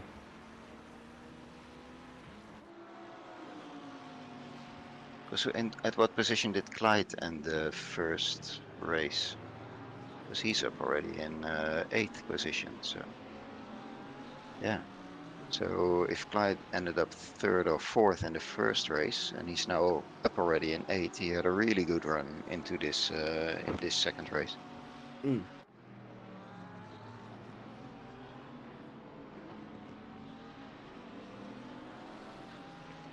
16 minutes left to go then for the final race of the day to find out who will actually win the second race of round 2, and will obviously contribute to quite significantly towards points in the championship, because it's only round 2. There's still quite a few rounds. I think it's 4 rounds left after this, if I am correct.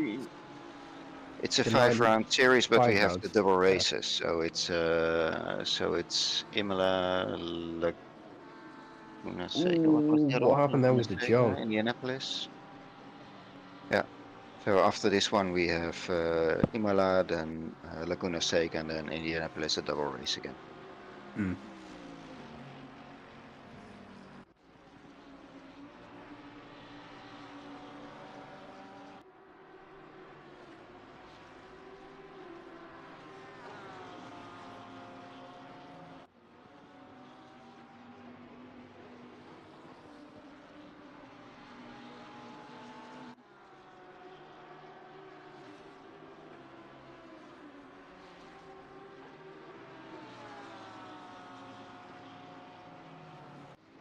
Do you now see Thomas? Wait, did you say that again? Sorry, Chris. Barely. Do you see now Thomas making a bit of a mistake going into turn 3, which has caused now Cox in the Lamborghini to actually catch up quite significantly before going to turn 4, which could cause him to actually lose his position under a battle here, as we also see the Lamborghini in front of him he was trying to catch up with originally, but now he has the priority of being able to defend from Cox in the 38 Lamborghini from behind. He actually gets very, very close there under braking going into turn 5 now. I think 40 minutes left of this race. The tide will start to take the toll on some of these drivers, especially in the cars which are having that more aggressive setup with oversteer and stuff, as we do see in the background as well. The Mercedes, I believe that is, no, that's the BMW of Patrick. And then Stuart Wright in the PS UK Esports trying to get a move done there on Patrick Triffers.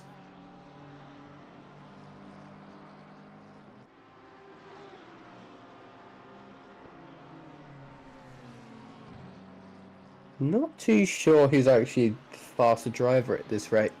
If it is Stuart Wright or if it is Patrick. I'm assuming it's Patrick as he seems to be pulling away now in that Mode 11 BMW M4.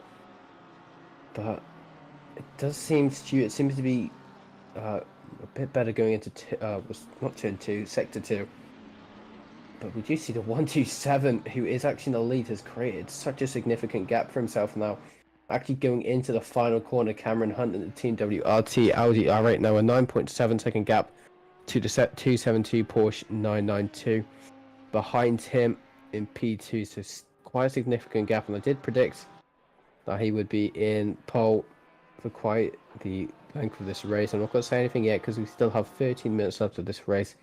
We do see Alexander Tremlin in P2, followed then by Daryl Young in the 999 Wild Things Racing. Then Ulrich, who's just directly behind him in the 41 Aston Martin V8. So we do see these two cars are starting to get a bit rowdy again, as it does seem. Ulrich has been able to catch up to Daryl Young once again going into this, as it says Bolton in his own race, and I will have to agree with you with that. Usually that's a bad thing when it comes with racing, but I think in this term when he's in the lead, I think that's what you kind of want to happen. Yeah, I also think that Alexander Tremlin is actually doing a really good job being first in his class as well, and really being able to stay there. I mean, okay, he's losing on Cameron, but he's keeping Daryl at bay and everyone behind him as well. I mean, he has a 3-second gap as well, without any issues apparently. So, ooh. This is getting a bit sketchy here. The Garage 59 car going side by side there with the other McLaren, I believe that is. Further down, I'm not even sure what's happening with that, but Ursu and Bunny both with battling with position 2 cars who we've seen quite a few times during this race now. As well with the BMW M4 in front of him with Nick Wargers trying to play a safer race, currently in P6, which is great for him at the moment. But that other McLaren, which seems to be Redfern, I believe it is, in P10, starting to lose a ton of bit of time to the Garage 59 car of Michel. It's now going through onto the next lap of lap 22 for the drivers now of Andre Ursu, who's actually doing quite a good job, and I believe he came from quite far down in the grid. Now showing his face up into P8 with 11 minutes left to go, and he could potentially gain quite a few more positions. We do see him going wide there into the runoff of turn 1, which could lead him with another track cut, and this is again something the drivers seem to have been quite careful with during this race compared to that 20-minute race, and that is going to be those track cut and drive throughs that you can get from getting those, well, exceeding those free track limits. Just nearly broken my desk, but we move on. But it does seem that Wargers is able to keep himself composed at the time being, but we do see, however, Ursu's trying to defend his position from Michel in the Garage 59 car further back in the grid, as you can just see in the background, but manages to do it for now. But how long can he actually do that for? So the Ferrari really has a bit more speed into the corner. I think if he gets past, he's just flying away, I think. So yeah, I think he's now going to be able to outbrake the BMW. Nope, he doesn't. Good prediction. Yeah, well, I never said I knew anything about racing, so that's good. Toss of the dice, nobody cares.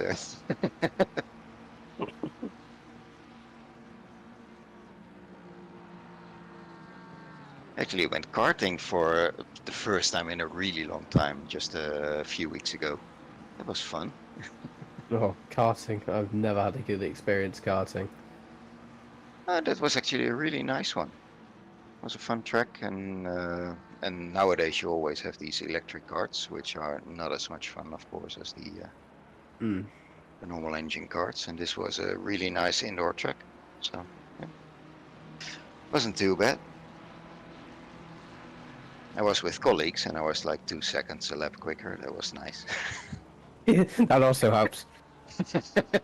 Be able to keep the ego. Yeah, and then there were a few other guys who came there more often apparently, and they were almost a second quicker as I was again, so, or at least 3/4 of a second. But it was my first time driving there, so I thought it wasn't too shabby. But One time, I think you do some sort of karting enduro race. I have done a few in the past.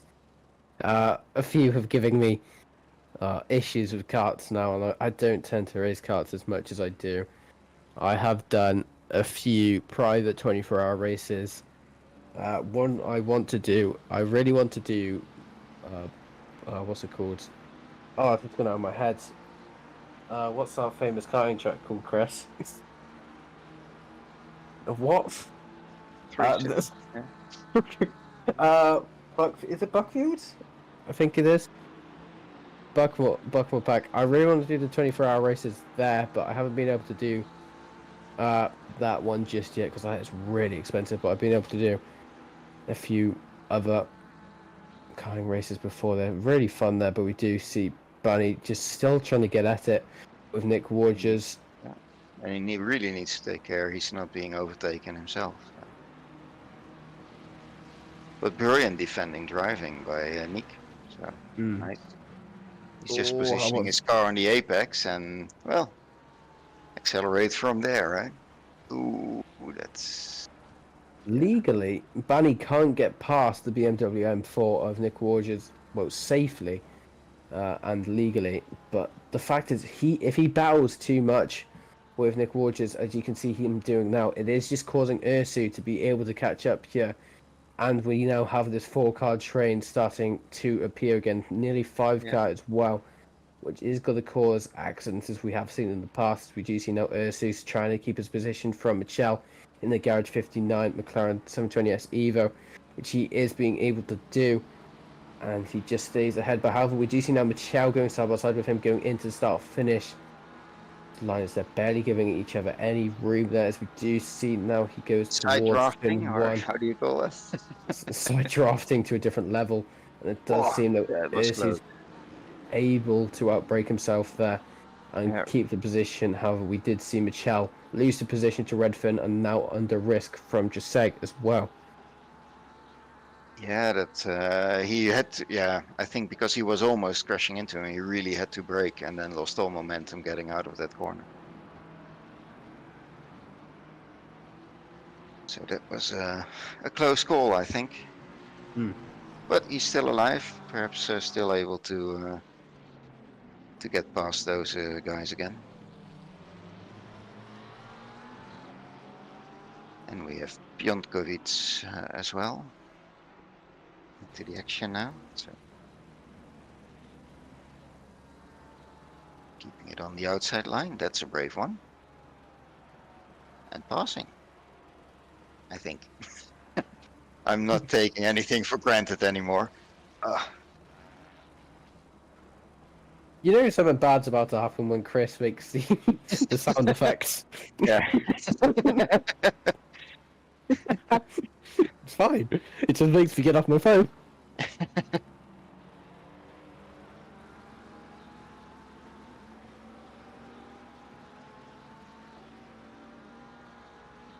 Seeing now Michel runs wide going into the final corner. We do now go board with Nick and Bunny once again, these two drivers who have been battling at it for quite a chunk of the race now. Now changing cars again, Daryl Young in the BMW M4 does seem to be catching and reeling in what seems to be Tremlin, the 272 Porsche 992 for position 2 to take away it from Tremlin. Tremlin being able to just have quite a relaxing race for most of it here, but it does seem Daryl Young's pace seems to be really good here today and really strong, being able to go from, I think he was, what was it, like P18 since the start of this race, and now in P3 and looking to take P2. Yeah, and to be honest, if I was Alexander, I would just let him pass. They're not in the same class, so Hmm. why try to race him and take a risk? That's I did that last season when I was in amateur, and I just kept doing my own races and not bothering with anyone who was not in my class, and it really helped me, yeah, keep my tires alive, get my own race done, and not lose a lot of time actually in having someone just pass you, and then because they were normally quicker anyway, and not bother with defending helped me out a lot. So. He seems to be going through the corners. It seems Sector 1, Trendling gains a bit of time to Daryl Young, but Daryl Young into Sector 2 seems to be quite quick, and this is where he is gaining quite a bit of his time through turn 4, 5, 6. But we do see that Tremlin might be under quite a bit of pressure now to try keep second position, because there's only 3 minutes and 50 left, which is, I think, roughly about 3 laps to try and get past him. So we might see Daryl becoming a bit impatient, doing some more interesting lunges to try and get past as quickly as he can, because he doesn't have much time to do it. Back with Clyde and Nick, still going at it.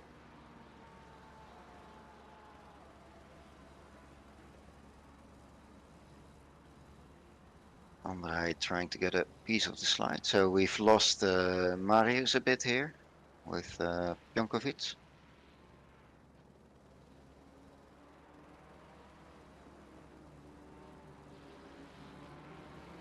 Seems to be gaining a tiny bit of time there, Ursu, into the final corner. Very, probably an A4 piece of paper could have fit between them both then. But now the gap has extended a tiny bit, because it seems Bunny did have a bit of a better exit on acceleration and was probably a bit more confident to get on the accelerator as quickly as he can. But now this is what we saw earlier, is Nick Ward just being able to just place his car in the right way, so Ursu or Bunny just can't get past legally. Oh, and it's with a couple of these corners also now. You saw that Ursu was actually trying to. Oh, we've seen now Darion was past Alexander Tremlin. So, but you see, if for example in corner 10, if the car behind you is actually making up a lot of yeah, in corner entry, making up a lot of room. Sometimes just has to do with the risk you take getting into that corner, because it's a corner where you can sort of really overshoot and perhaps get a drive or a track limit, and yeah, who knows how many he has. So if he's actually on 3, he just can't take too many risks, right? Exactly that. I'm not sure how many Banny's actually on, but he has been driving quite aggressively throughout the entire race. So he might be on at least 1 or 2. Not sure if he's on 3, because he would be driving like he's on 3 if he was. But we do see, though, Banny is being able to still be quite aggressive to try and get past Nick Warges, but Nick Warges is being able to just not get any sort of pressure sensors from him at all, as Banny tries to approach with the slipstream going into turn 2 and 3, but he isn't being able to pass him just yet, as he does look like he just goes for the inside line to try, well, the outside line to try get as much time under braking as he can. He tries to go side by side, but obviously the angle of that corner being so sharp and Nick having the inside line to it, it didn't do anything. And in fact, he probably lost more time to Ursu behind, and Ursu's probably just trying to get past Banny now. So this is where we'll start seeing some more aggressive moves starting to go. Yep. He's just placing his car so well, and he's just not sacrificing his entry and just maximizing his exit. Really well done. So is that then if he gets this to the finish, that's the one cool dude award. So he's not caving in under pressure, keeps his head cool. That too. This does seem now Cameron Hunt has gone on to the final lap of the race to try and take the victory. As we do see Benny has gone very, very wide there. That's going to cause Ursu to get involved now with Nick Warges.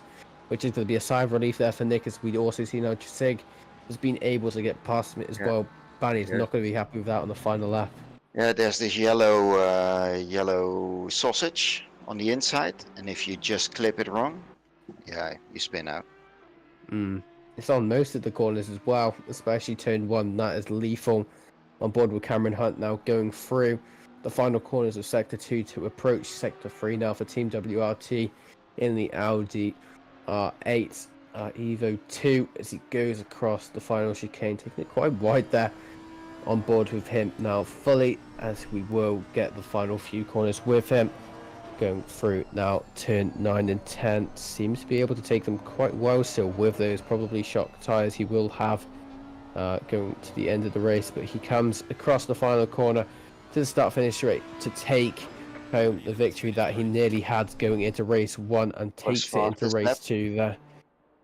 And he also gets the fastest lap as well. Daryl Young there as well. Wild Things Racing BMW M4 just behind him now, being able to get past Tremlin without the within the last few corners there. Alexander Tremlin in P3. He's probably not too happy with that because he could have got P2. He's P1 in his class. He's also P1 in class, yeah, but he could have been P. Actually, yeah, no, P1 in class either way. Still, I guess I'm not going to get involved with that. Okay, overall, it doesn't really matter if you're P1 in class. That's what counts, right? Exactly that as well. So you do see now the top 12 have finished, as we do see there's a bit of a gap there between P12 and 13, as P13, as we do see P13, 14, 15, 16, and 17, and 18, and 19 now coming across the line now, and that's going to be quite a big gap there between them, as we do now see Cox crossing the line, and we do see a Lamborghini going into the wall at very high speeds, and they're going to crash in with each other. That is not a pleasant sight to see, even after the race, with Redfern as well being able to cross with Wright. And then Patrick Treffers, Patez taking P28, Richard Pixley taking P29. So he lost quite a few positions there, Pixley, in the 52 Nissan. Then Van Mels in the BMW M4 of Mode 11 Racing. And then last but not least, Cross in the Wild Things Racing. Wait, is this? Have we lost 9 drivers, have we? In the Wild Things Racing Lamborghini coming across the line. Justin de Jong was in the pit. Perhaps he already left. Not sure where he ended. And that is the end of the race here today for round 2 at Red Bull Ring. It has definitely been an eventful race for both the drivers and us. There was a lot of yellow flags, there was a lot of good moves that was happening, and there was definitely a lot of unpredictable stuff that also happened during that race. Frank, what did you think of the race overall? Well, I think the first race was sort of almost predictable, and you really saw what happened if people stay in their sort of designated spot due to the qualification result. But I was a bit surprised on the amount of incidents also in the second one, and just people. I would have expected some people to end up really higher up than they actually did. So yeah, all in all, good fun though, because not a moment where there wasn't something to look at. Really close racing, and I think some amazing defending by some people as well. I think as well, just looking at the highlights now, we can just see with now, I believe this is race 2, as we see Cameron Hunt was able to get quite a good start there, but we also see Ursu as well being able to get quite a good start as well, I believe that is, but it does seem going through turn 1, everyone seemed to get through quite clearly. Obviously you see the odd 1 or 2 cars that have spun, but in terms of everyone who actually was able to get past safely, it seems pretty much everyone was able to do it. I mean, those first corners are tricky, especially with such a tight grid and so many cars on track. I also was a bit surprised, even on the second race, how close everyone still was. So I would have expected, normally of course that's also when you do pit stops, perhaps to have more, some people really getting overtaken and being put on a lap behind, which didn't happen. Yeah, I feel like this was probably one of my favorite races to actually commentate on this year. it was definitely one of the more eventful ones, and I've probably done close to 100 races of commentary now this year already. But it has been really good. Thank you for having me on the commentary team here, Chris, Frank. Frank, thank you very much for keeping up with me for an hour and a half or 2 hours, how long it actually has been. Chris behind in doing the camera work as well, doing an awesome job as he always does. So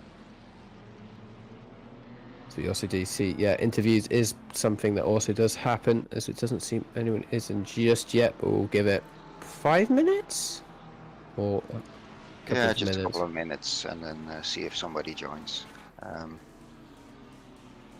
So I'm trying not to look at chat now, because I'm trying not to laugh at chat either. There should be a lot of people that actually qualify to be in the interview room, because we had, of course, the first race with the top 3 in 2 classes, and now the second one with top 3, and they were different, I think. So. Yeah, we do see Daryl Young is in the waiting room for Well, then let's Wild track him Things in. Racing. Daryl Young with the Wild Things Racing BMW M4 being able to take P2 in the second race. How do you think both races went for you there, Daryl? Oh, I mean, I'd love to forget the first one, to be honest with you. That was a bit of a mess, bit of carnage at the start. Weird thing with ACC is that you get slightly hit and all of a sudden you have 6 seconds of damage at the rear. BMW wasn't great round here, not gonna lie, felt pretty horrendous, but yeah, first race, it was a write-off. Thankfully, reverse grid played into my hands for the second one. Gotta give credit to some of the silver cars. They kind of made it a little bit easier for us pros to get through. Obviously, you know, throughout the race, when the battle started emerging, the time it came down, I think a lot of them kind of held their place against the pros, but yeah, the second one was definitely my favorite out of them both, to be honest with you. You did amazing there. I forgot where you started. I think you started, wasn't it P18? P19 for the second one, yeah. P19, and being able to take a difference of, what is that, 17 positions since the start of the race in a field like this in Tier 1 is absolutely crazy in general. Thank you. Anything you want to say, Frank? Yeah, well, I'm driving the BMW as well, and I mentioned on the the broadcast already that you're making me look bad for next week. Well, we run the BMW in the SSRI Endurance, and the tracks we've raced at so far has been fine. You know, we picked up the win at Valencia, which is pretty cool, and then P2 at Spa. Those tracks, it was amazing. I wish this was Spa, to be honest, because it'd be lovely. But yeah, anyone that's in the BMW for next week, next Tuesday, I feel sorry for you. Get your pillows out, get the tears, the tissues ready, and yeah, sorry. It's always nice to be warned in beforehand, right? So, and how are you looking to Imola then? Oh, for sure. For sure, Do you have any idea on the quality of the BMW there? Yeah, the BMW is pretty strong at Imola. Has been since it's come out, to be honest. Thanks to how it sort of manages the curbs and everything. It's yeah, it's pretty strong there. I think pace there is going to be good as well with LFMBOP. It's one of the tracks that has like the most data out of anything. So I think next round is going to be the best kind of racing, to be honest. So if this one was a spectacle to watch, then Imola's going to be even better, to be honest. Well, I don't think, because we don't have reverse grid, that it's going to be the exact same thing. No, it was really fun. Perhaps if you want, go look at the broadcast, because the racing, especially also in the second one, yeah, it's just fun to watch. And I said it just beforehand, is that it's I was a bit surprised how some of the quicker ones just were not able to sort of get through the field as well in the second race. But yeah, it's with Red Bull Ring, it's a lot to do with straight line speed more than anything. There's not really that harsh of a braking zone. You know, T1, I don't think anyone's ballsy enough to really go for a dive there, or I guess lacking brain cells too. And then T2 is your best chance, but there's a lot of cars, surprisingly, that actually, held off the Beamer top speed, which is actually really good. So I could see why a lot of pros, to be honest, with the speed difference struggled. I struggled quite a bit. Okay, so well, good luck then anyway for the next race, and then Thank you. we're gonna drag in a few other guys. So we have Clyde and Justin as well in the waiting room. So let's drag those guys in. First, Clyde. So, hi Clyde. Let's start with you. So how was your race? I'm not sure if you caught it on stream, but like both races were like really intense, really entertaining. I mean, the first race I think you saw with like the top 4 battle being there for pretty much the entire race. I mean, I got a bit lucky to overtake like 2 cars in that stint. Just timed it really well, and second race also really entertaining. Got very fortunate with half of the field, I think, crashing out, so there was an advantage in doing really well in the first race because it meant that at least I could avoid most of the carnage. I mean, in the end, I got like 12 seconds, a bit unfortunate on my front end, but that is what it is. Then had a really good battle with Nick Wargers. I mean, like, respect to the guy because we were fighting really clean for pretty much the entire race. Yeah, that one was on stream quite a lot, I can tell you. And then we're like, okay, so is he now the new Minister of Defense, or how would you call it? Yeah. Yeah, basically. I mean, honestly, his defending was pretty good. Of course, we both had different strengths. Like, he had better straight line speed, I had better cornering. I knew that coming into the race that I would have like a lack of straight line speed, but somehow I still managed to make that work. So I was happy with that. But yeah, with Nick, I had one chance to really get him, and then unfortunately, I just hit the sausage on turn 1, and I think if I didn't hit that, that was my only chance to get the position. Yeah, and then otherwise he could just defend well. And unfortunately, in race 2, I binned it in the last turn, and that cost me positions in the end. Yeah, it's on stream. So if you want to enjoy it. Oh, shame. No. Did the same in race 1 actually in the last lap, but fortunately I got away with that one then. No, because I think we saw like 2 laps before. We saw. I thought already you were taking that corner a bit easier, because I saw the car behind you. So that was Razu, I think. I feel like I was trying to be aggressive there. So I mean, sometimes I just didn't have the turn enough, because let's say because of the 12 seconds front damage, so it was really just guessing. Yeah, because at one point he seemed to close in that corner so much in one lap. It's like, okay, you might have taken it a bit easier. We were wondering also if people actually had quite a few track limits as well. I think I definitely had 1, might have had 2, but I'm not sure. It was actually quite okay with track limits, to be honest. Okay. First race was only 1, second one was either 1 or 2, but I was never really too worried about it, because even if I went too wide, usually I already had set a good enough lap times that it would be a no time gained one. Okay, so that seems to work then.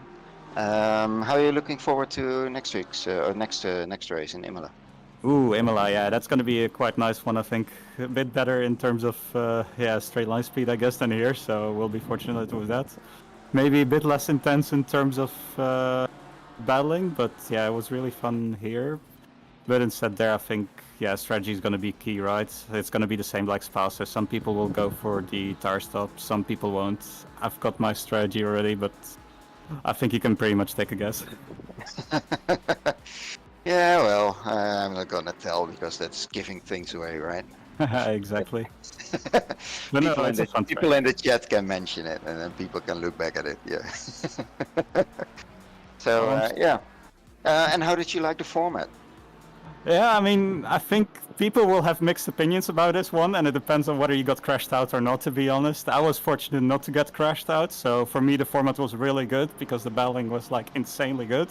But I can imagine that if you got like stuck in the carnage, that it would have been horrible. So I think it's still maybe some growing pains. But I think once people start to race a bit cleaner, maybe a bit more, I don't know, realizing that the race is not necessarily won in lap 1, but is definitely lost in lap 1, that a lot more people will get the same experience that I had, and there will be a lot more fun battles than there were today. But for me, it was great. Yeah. We'll have a re-evaluation after Indianapolis then. because that's the last race that we have is also a double race. So. When is Indy actually? Indeed, it's we have Imola, then we have Laguna Seca, and then we have Indy as a double race. So that's the last race. Right. Yeah. So that's about 2, 4, 6 weeks. Okay. We'll see. We'll see. Yeah. Okay. Good luck Anyway. anyway, and congrats again on the brilliant racing, because I think in overall you've scored the best. I think. Yeah, might have to championship lead as well. So really happy with that one. Yeah. Great, Cheers man. for the commentary as well, guys. It's probably been a really great one, and I can't wait to actually watch it back. Oh, there's enough to see, and we get sidetracked at one point, but that's nothing. You can sort of switch out the volume if you want. I mean, that's part of the reason I watch anyway. Okay, thanks a lot, Clyde. Hey, have a good night. Same to you. And now we have Justin. I think race winner let's number go. 1, right? Yeah, it is. Thanks. So because you looked really strong there. So how was that? Yeah, that was fun. I messed up qualifying a little bit. I think I left around 2, maybe 3 tenths on the track. But yeah, starting from P3 and first on the, I think it was Cameron Hunt. He was immediately attacking P1, so I just lined up for the straight with a better exit, and yeah, on my inside he spun around for somewhat reason, so I had P2. And yeah, after that, a couple of laps later, I think around 5, I closed the gap to P1 and was able to overtake him as well with I think it was a side-by-side battle for at least 2, maybe 3 corners. So that was pretty much fun, and after that I was able to drive away a little bit, had a gap around 2 to 3 seconds, and I was just managing that and just doing my thing. So yeah, that was And then fun, came right? the second race. Yeah, that starting was from the back. Yeah, actually, yeah. I mean, I had so much bad luck at the start already. There was a Porsche spinning in front of me just at the first corner. I was not able to go anywhere. So yeah, that was a little bit of bad luck there. And then, sorry, yeah. Ask your question. Oh no, and then afterwards, I mean, I think because you were catching up, right? I thought at one point I thought you were sort of like 19th, and yeah, I was actually, and I was battling. I was actually on P14, I think. I was battling with P13, P12. On the way, there was also a Ferrari who spun out, and yeah, he just rejoined the track unsafe, and I was taking so much white line, but I was not able to avoid him. So I spun around again, so I had to come back again, and then I was P13, and yeah, I had a battle with Red Firm on the end, and yeah, I was on his inside a little bit on the, I don't know how the name of the corner is, but it's at the Max Verstappen stage, you know, at that point, and he turned in quite aggressively. So we spun out, but after start finish, I was again behind him, and he messed up his exit a little bit, and we were side by side, and he just pushed me off track. So I got full smashed into the wall on the straight. So yeah, so that was about my race at the end.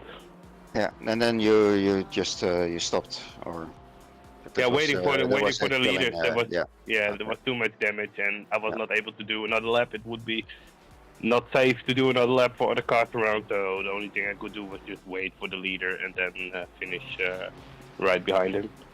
So that was my only option. So looking back now at this first reverse grid, how are your opinions on the? My opinion, as I said earlier in the chat, my opinion doesn't change about that. I think this is asking for trouble if you do this more on this way. But yeah, it's of course for SSRI to decide what to do with this. Yeah, and then next track is Imola. How are you looking forward to that? Actually didn't race there before, so will be quite new track for me. But yeah, let's see. Really? Actually, yeah. I did some couple of laps there, but never raced there. So. Okay.